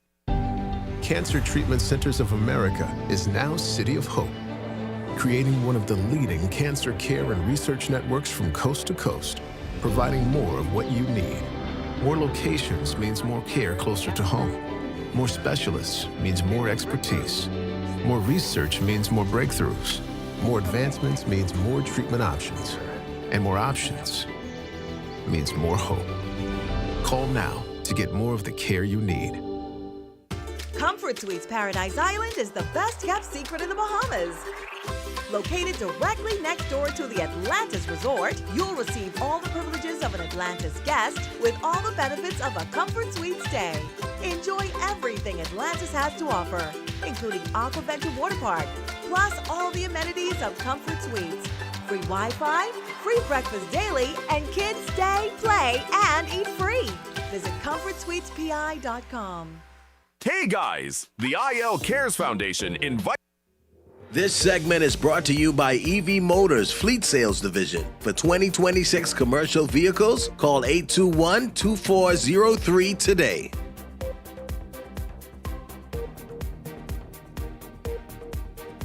I don't know if we have time. What is given up? Oh, identity documents.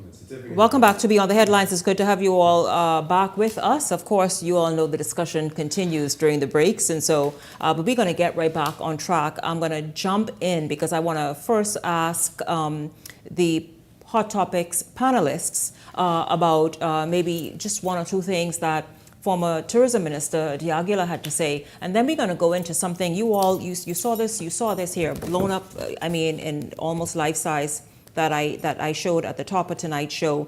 This here is a vexing issue for so many people, and we will really get into this. You see this? We'll tell you about this. Sweeting, that's his last name right there, Sweeting. You know, we talked about. I'll tell you this. We talked about many foreigners taking on Bahamian names, and it's almost insulting because Bahamians are now saying, what do they have to do to preserve their family legacy? The one went and say Pinlin. Davis. And the Chinese name Davis, and everybody listen, there's a whole lot going on. Welcome to Beyond the Headlines, Leslie Miller and Gabrielle McKenzie. It's good to have you both here. Good evening to you. Good evening. I just want to, at the top of tonight's show, we talked about from the Bahama ruling. Of course, you heard about Ismailian, who seemed to be still stuck in trying to fully get what it is that the court ruled in his favor of. Of course, we talked about the Sandals Resort. Dionisio also mentioned very briefly about the nation needing, and Grand Bahama in particular, needing an update on the Grand Lucaya Resort and deal. And then, of course, some politics, Kalani. And so, but you all, you know what's interesting, because I know the people of Exuma really wanted this rebranding of what was Sandals to work, and to work quickly, because again, it was the hub, or it is the hub of the Exuma economy. Your thoughts on what really needs to happen there to get those people hopeful again and to get that resort open again? Well, Shanique, good evening, Bahamas. Sandals has been, like Diagula mentioned, a critical part of Exuma's economy. But the thing with Sandals now is they're thrown into a legal battle. This thing isn't just where the government can step in and say X, Y, Z. Right now, Gordon Butch Stewart's son, Adam Stewart, and his, I believe, Butch Stewart's third wife now, the court made a ruling, I think it was as early as last year, 2024, and granted her, I believe, ownership of that property now. So it's really up to Mistress Stewart on what she is tied up in a family row. In a family brawl. In a family brawl on who is the owner of this property. I know Justice Winder would have made a ruling at some point in 2024 as well on this. So everyone is just going to be at a standstill until they decide what they really want to do with this property. And as Mr. Diagla alluded to, it really came about with the charges that Sandals was charging their guests. And the wife in the States is saying that she don't think that she got her fair share because it went through this central agency, as you alluded to, Mr. Diagla alluded to. And she feels that she was robbed. So she's now closing everything down until she gets what she's demanding. It's a family, it's an internal family squabble. Yes. And we're the beneficiaries of something that is not good for us. Yeah, that was playing out quite nasty then. I mean, it's well, the people of Exuma, you know what's if there's a silver lining, many of them were from Grand Bahama originally, and they have returned because Grand Bahama's economy is now turned a corner and doing well. And so they have returned to Grand Bahama and work. I've heard this from several people in Grand Bahama, of many people returning home. And so a number of them were employed, as I said, at Sandals Exuma. But the people of Exuma, though, obviously are saying, what's happening? Kindly get this together, because they are waiting for that resort to return. Maybe the government can invest in now looking at that Airbnb market. Bed and breakfasts to boost that economy, because Exuma has so much to offer. Exuma is a beautiful place, breathtaking beaches, everything. I just love Exuma. So if we really can, this is the time for us to now invest in our own people. There are a lot of persons with land, generational property in Exuma. Let's start investing in them. Let's get these bed and breakfasts up and let them fill the gap and the void that Sandals would have filled during that time. Yeah, absolutely. And there are a number of exclusive boutique hotels on the drawing board for Exuma. And, obviously they are awaiting different levels of approvals, but it needs to happen. But let's just move forward. This is an issue, illegal immigration, that has been predicted right here on the show. That will be one of the hot button issues this election season. And just like we prophesied, it didn't, right? So last week, employees from Bahamas Air reached out to the show, and contributor Leslie Miller in particular, giving him some pertinent information that raises even more questions about just how many illegal Haitians are entering the country on a weekly and monthly basis, many of them with passports and residency status, many of them not knowing how to say hello in English. They come and they say bonjour. They come and they say that. Of course, those workers reached out to you, Leslie. I want to bring you in right now. What was said to you? We see these photographs that you were sent. We see the passport. Let's start there with this passport, this large picture of the passport, and explain what's happened here. Shanique, I was more than surprised and bewildered. Hold it up a little higher. When someone gave me this photo. The guy name is Brzezinski Sweeting. I mean, how the hell do you get a Haitian name Brzezinski? He's on Russian and Bahamian. Russian and Bahamian. Yeah. How does that happen? But you ever heard of Haitian in your life named Brzezinski? No, sir. Okay? No, sir. And he has a passport from 202, dated February 202, expires on 2032. People from Bahamas just say, when he came in, they asked him, what's your name again? Me, Sweden. Mm-hmm. Who the hell is Sweden? Mm-hmm. And they said, well, where you from? Me from Haiti. I'm Sweden. So everybody, looking and gaze, you don't have no Swedens in Haiti. Mm-hmm. It's not a French name. He probably was in the newspaper already, Mr. Villa. He was already in the newspaper. There's one the other day. There's a couple in there now. Every time you open the newspaper, it's about 20 of them changing their names, putting into the minister, writing to the minister to have their names changed to more Bahamian last names. So we are definitely being invaded. And this isn't about xenophobia. This isn't about us versus them. This is about protecting the future of our nation, for our children and our grandchildren. This is out of control. I'm talking about plane loads every day. They have about, 3 flights, Mr. Miller? 4 flights a week. 4 flights a week coming in to the Bahamas, loaded down. Who is keeping tabs on these persons? And see, let's stick a pin right there, because you Mhm. see, I have heard, while on vacation, I've heard this discussion has been happening everywhere. We know when we go to the United States, we are to provide a specific address of where we are staying. I understand that people just say East Street. So where on East Street? Well, can't make a rule. They just go and this is the address they give. Who follows up? And you see, the thing is, it's hard pressed these days to find this information from the Ministry or Department of Immigration.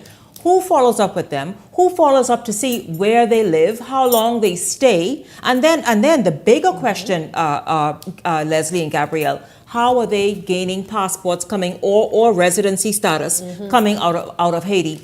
We have known, and it's been printed in Haiti. So how is that happening? What we need from the Department of Immigration are answers. That is what we need. Answers to explain to us what the policies are, what the regulations. Can a family member here, for example, who is already a citizen or a resident, then go and apply for a relative in Haiti? Is that what's happening? I mean, it's happening in overwhelming numbers, because if you all look around the world, around the world right now, the great United States that we thought we would have never seen, everyone is anxiously guarding their sovereignty. Illegal immigration has become a burden everywhere. So therefore, this is what those nations are doing. But the Bahamas appear lax, or are we for sale? Are many of us just selling our birthright? What is interesting, speaking with the people out there at the airport, Bahamas have people as well as immigration upstairs. They say the flight comes in 3 times a week. I think it's Tuesday, Thursday, and 2 on Saturday. Loaded on. I think Bahamas Air brings in 164 or 184 at a time. It consists of about 50% are grown men, I suppose workers. 30% are women, many of them pregnant. Oh, wow. That's another thing. That's another thing that we've got to watch. Because listen, because Leslie put it right there. You see, Trump is trying, I forgot what the term is called, but before we could get pregnant and go to the U.S. and sneak in and sit low and have American babies, he is stopping that, and I don't blame him. So what are we doing? Allowing those pregnant women to come here to give birth so that they can have at least be on the path to automatic citizenship at a certain age? And they're saying another 20% are little children between the age of 5 to 10. So that means our schools now, Not passport, but this other document. Belongers permit. And there's a lady that comes out. Is it belongers permit? I don't know what the hell it is, but there's a lady that comes out and meet them. A young girl that they pulled off the plane last week. 17-year-old girl who didn't want to come off the plane. But you see, that is frightening, because as we know, fake papers. Papers would not. Okay. What is was frightening? Not accepting. They put her back on the plane and get out of here. Well, that's good to know that they're turning people around, but by people outside. But who's accompanying those kids? You see, because the United Nations, this is all kind of things happening. We are not to have kids entering this country not accompanied by an adult or nothing properly structured, because then you fall in line, and under scrutiny of having a number of things going on that we don't want to be attached to The adults as are a waiting nation. for them, Shanique. They're waiting for them. They know who somebody's coming to pick them up from the airport. Yes. Somebody's directing them of where to go, what to do. And check September. Our schools, the school population, amount of enrollment from these persons not having national insurance numbers or already. Is anyone following up on the data and statistics of how many persons are being enrolled now from this various population into our school systems? And we already have a screen on where educators are concerned. So how are we going to deal with this September at the beginning of the school year? Bahamian mothers are complaining now in the Carmichael area that I met one today from Mr. Miller. My daughter was accepted to this new school. Now I went there today and they tell me that she got to go somewhere else because her seat is already taken. And you know, some people say you got a phobia with the Haitians, right? We have nothing against Haitians, you know. I have 2 cousins that are Haitians that my grandfather, Lockhart, adopted. And we treat each other as family because we are family in our hearts and our minds. But you got a country like Bahamas that's been assisting them for over 100 years. Their population is 9.5 million. Ours is 350,000. We cannot take the load anymore. And those who want to get excited about it and say you're being racist and what have you, has nothing to do with it. What is going to happen to our children, grandchildren, and those unborn Bahamians in the next 50 years? We're going to be the minority They in will our own overtake us. country. Well, There's when, no doubt in my I'll mind tell that's you, gonna when happen. Bahamian, Absolutely no doubt. when Doubt. Bahamian children are having to go and seek out other schools because they no longer have space in the Yes. school in their immediate environment, then that's troubling, and that's something to look But at. in addition to that, you got these crooked preachers. What are they doing? Okay? The crooked, most of them crooked, most of them. What are they doing? Half of them ain't see God's shadow. Forget his face. But how much of them y'all give JP license to, Mr. Miller? Exactly. How much of them y'all You go with yours. y'all Don't know yours now. Okay, continue I'm a to Bahamian. give when you were in government? Yeah, I never gave out How none. much first? You give out none? None. Your government gave out some though. I wonder, but hey, listen, you know that's the free gift to anybody and This under is a any very serious administration. problem. But the thing about it is, These guys Leslie, are going there. what are the preachers doing? Writing the little note saying he saw this baby born and this baby's Bahamian. For $500, that's what they'll do. So they are paid. You hear me? They're paid to produce Any those justice little of the peace. $500. Any justice of the peace can sign off on it. Okay? Yeah. Look at the situation right now in Turks and Caicos. I was down there a few months ago. Okay? What is the government of Turks Island doing now? Demolishing those homes, the houses that we're doing here in the Bahamas. Well, we are they couldn't take it no more. but we are carrying out demolition exercises as well. The thing is, how much further are we going? Are we going with that? How much further? After demolishing the shanty If towns. we don't put a stop to it, we're going to be overcome Are they being deported?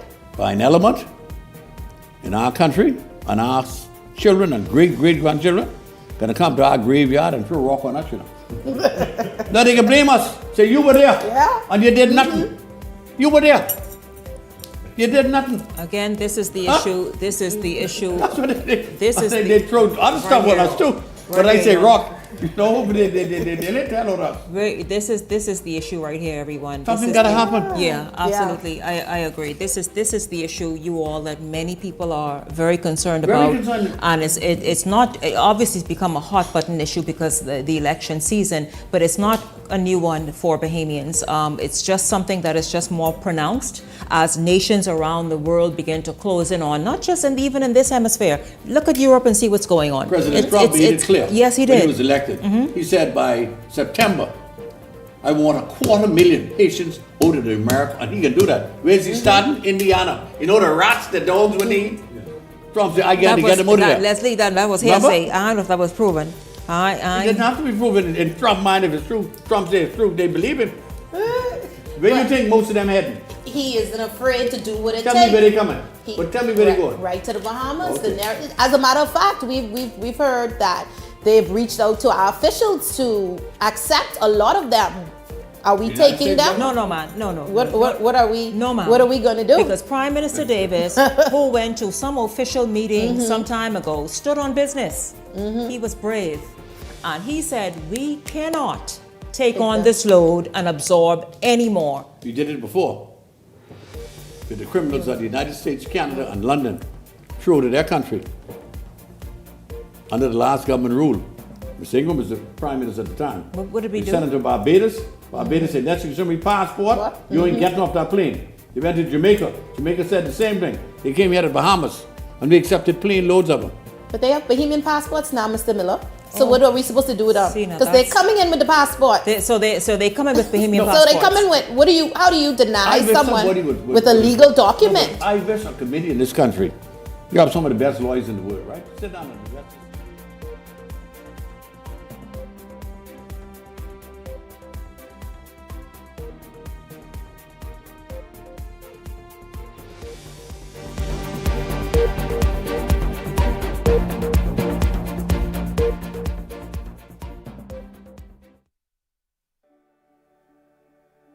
We have to be mindful that as much as we want touristic development, what impacts the fishery? Over-coastal development, destruction of mangroves, overzealousness of the industry. We have a new movement called do-it-yourself fishing. That is anglers who come to the Bahamas, they don't engage in hiring a guide.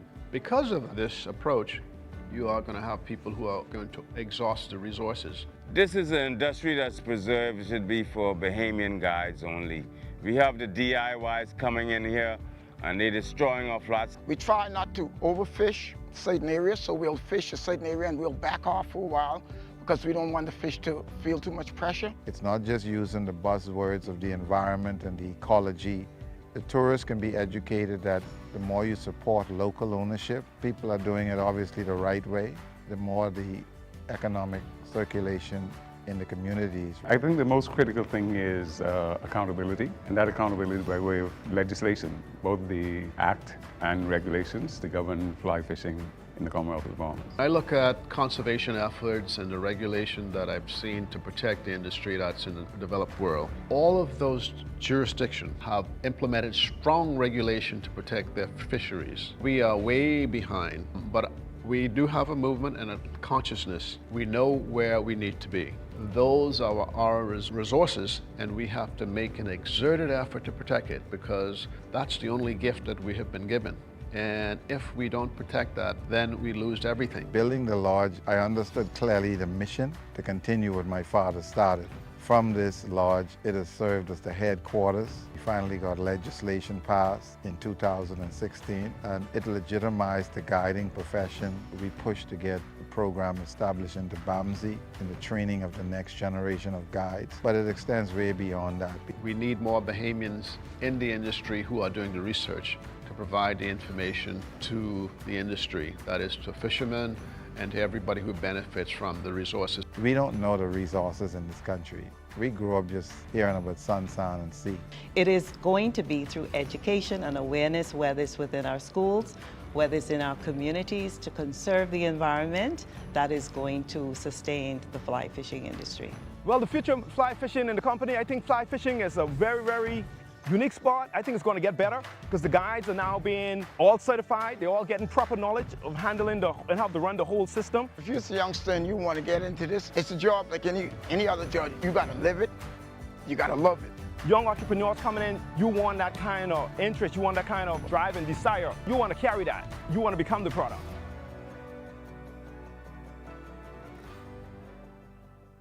So you want a space. But not just any space. You need something with a little more potential. So how about 1,000 square feet of room to play with? Superb audio and video production capability, digital LED wall, full lighting grid, and about 124 seats to accommodate a full studio audience with so many other features. Make us your home for your next concert, conference, and so much more. Honestly, the possibilities are endless. Here at ILTV Studios, we'd love to bring your next event to life. So what do you say? Do you want our space?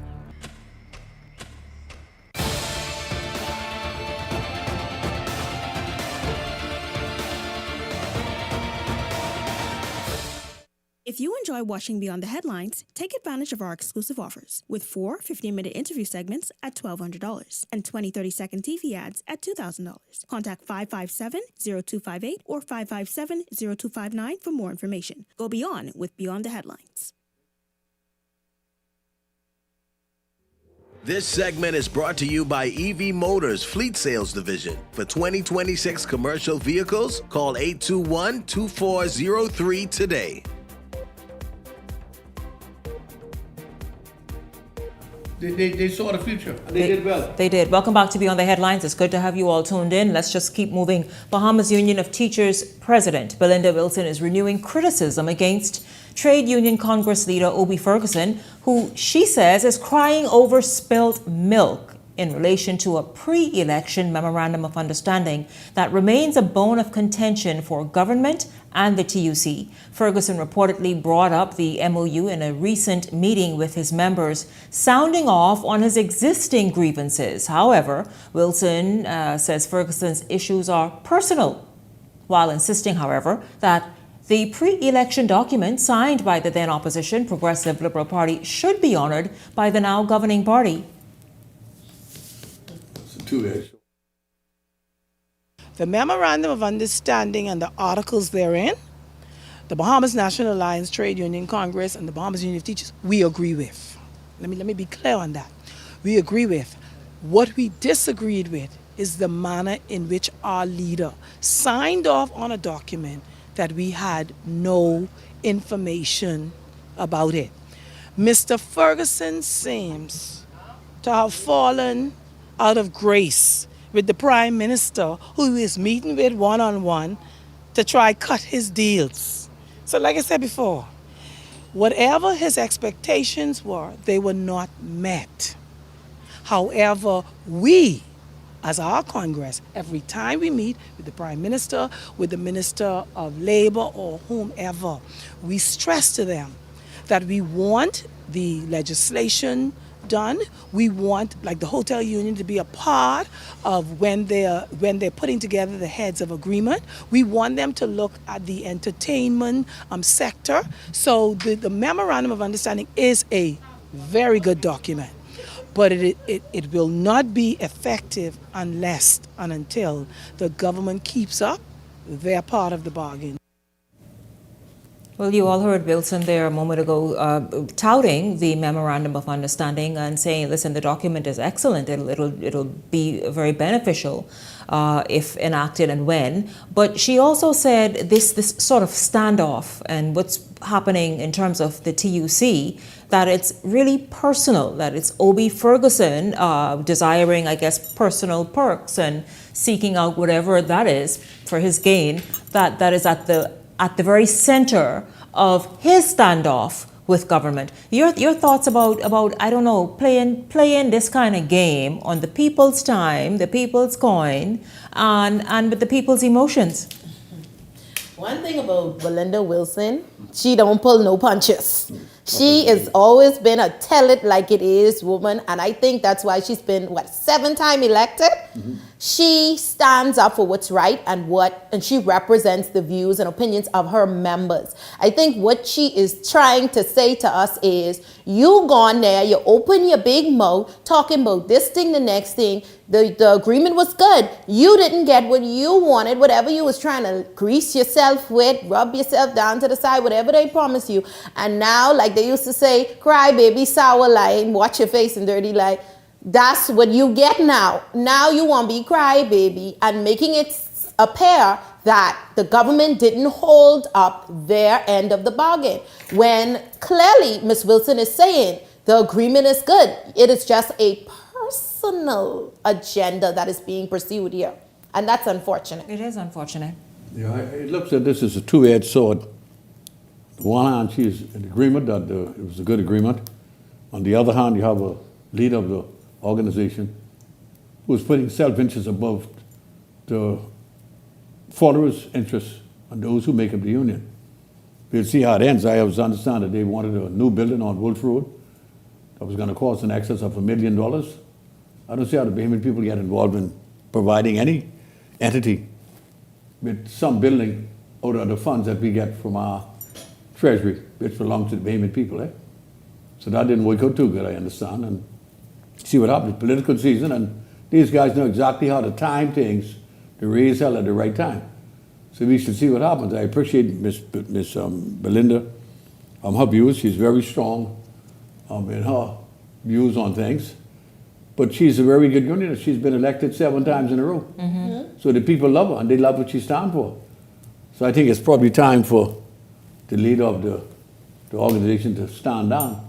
The TUC. Because I mean, if he is a distraction like this, and if you are letting personal desires and ambitions get in the way of what the national good is or the greater good is, then you are a distraction. And I'm not trying to speak against him, because he perhaps, whatever it is he wanted to lobby for, he thought maybe he would have gotten it, and that but the thing is you can't then stand in the way of other things happening, because you just have a sour taste in your mouth. By the way, before we wrap up tonight, I thank you for all my viewers. This is from Italy.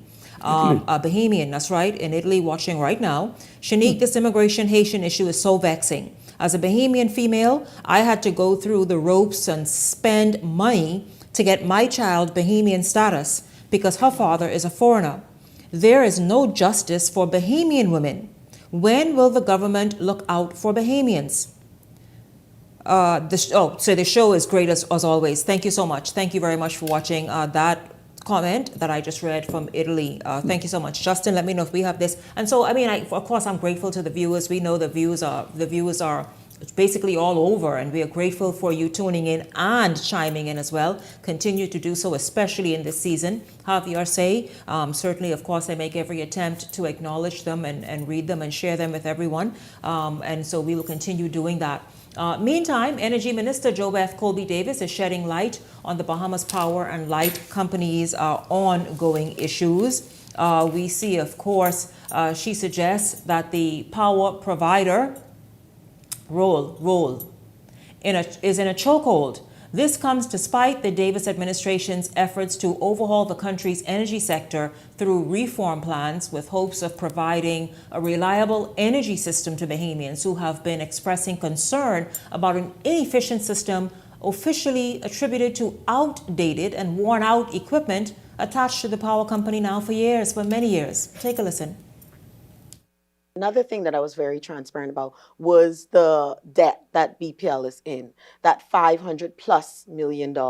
And that is something that I have to continue to talk about. Because of that debt alone, we had to seek support from our partners. And that's why you would hear us talk about independent power producers coming under power purchase agreements, because the type of transformation didn't understand it and they made a big deal about it. So let's tie in. So the $500+ million that is BPL's debt restricts it from making the type of transformation over administrations, the type of transformation you would have need to see in BPL, that debt along with the cost. So it's going to be about $1 billion+ to do exactly to what do it is what we're doing. Needs to be done. And the timeline that we have to do it. Energy is the most talked about topic globally. It is. It is, the world has put an extreme demand on governments across the board. And so there you have it, and I'll tell you, that was last night's show, by the way, and we went where the nation has never seen before and a part of BPL, and we were quite happy for that access. But, it's a real issue. It's a real issue with this overhaul. It must happen. Obviously, it will not happen as quickly as that, but there are many people, especially like in places like Eleuthera, who continue to be vexed with the outages and it is. And because the good thing is, what's good about it then? It's nothing good, but here's the good thing. The economy is doing extremely well and BPL cannot keep up with the new demand. But it is quite vexing, again, really, whether it's residents, business owners, second homeowners, to have this ongoing issue. But of course, but it was quite an interesting show, Leslie and Gabrielle, to hear what's happening. We know of the outdated system. We have heard about this for decades, and now obviously it's perhaps even more outdated now in 2025. And the minister touts over $1 billion to really cover the debt that BPL has and restore some sort of normalcy. All I could think about is when the little meme was out when our colleague here said, you want to know why you could sweat? Because Anyway, my colleague, I can let you take that one because you're the former Leslie minister say? in charge. Leslie said you don't know why you can sweat, why your lights off, all that different thing. Let's see what you say, because you say it, I say it, you say it. I just simply said, your ass will sweat tonight. You know, it's amazing to me, and it angers me in some respect that had we signed that agreement with AES back in 2005, that was on the table to provide us with LNG at no cost to the Bahamian people, we were going to get $1.2 billion over 20 years through Florida Power and Light at Turkey Point coming in from Bimini. And persons in this country were totally against it. There was a group. I was really unaware at that time as the minister responsible that there was always those hanging in the shadows who knew exactly what they wanted to get. Unfortunately, they got it, and they're getting it now on the backs of the Bahamian people.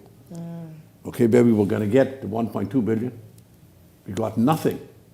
And now we're going to be loaded with all that is taking place. And no one is complaining because the F&M got their share, the PLP got their share, and everybody damn happy except the people of the Bahamas. And that's why I decided not to go back in cabinet in 2012, never again after that, because we had it, you know, we had an opportunity to transform our country for the better. Petro-Carib, same situation, where we had a contract with Venezuela for 20 years that your fuel at the pump would never exceed $3.50. That didn't happen because you had other people there who had their own agenda that contradict totally with the agenda of the average working class Bahamian, and they won again. And that'll probably bother me until I go to my grave. But that's how life is in this country. You know? I tell you, we all obviously are rooting for this BPL energy reform to take place because it's vexing, it's costly. I know, in fact, I want to say this, if you didn't hear that, those islands, particularly those 3 islands that just continue to go through it, you will receive another rebate for this month. And I think it's the fuel surcharge, I was told by the CEO, remains the same throughout the end of September. That is a promise to everyone as well. You have to appreciate that Shell Weston can do what they want to do because BEC now owes them about $600 million and no one is talking about how that debt is going to be paid by all of these little companies to get all these beautiful contracts. Who's going to contribute? Is the Treasury now going to pay that $600 million and also take over the responsibility for the retirement fund? That's another probably $500 million again. Remember what happened to BTC? That's what concerns me. I thank you both very much. Of course, at the top of tonight's show, I thank former Tourism Minister and Member of Parliament Dionisio de Aguila for joining me, and as well the Hot Topics panelists here, Leslie Miller and Gabrielle McKinsey. Thank you so much. It's good to have you both here, weighing in on the issues and being the voice of the people. And to all of you this evening, thank you for watching. It's been awesome having you hang out this evening. I look forward to seeing you right back here tomorrow evening. For the entire Beyond the Headlines team, I'm Shanique Miller. Make it a great evening, everyone.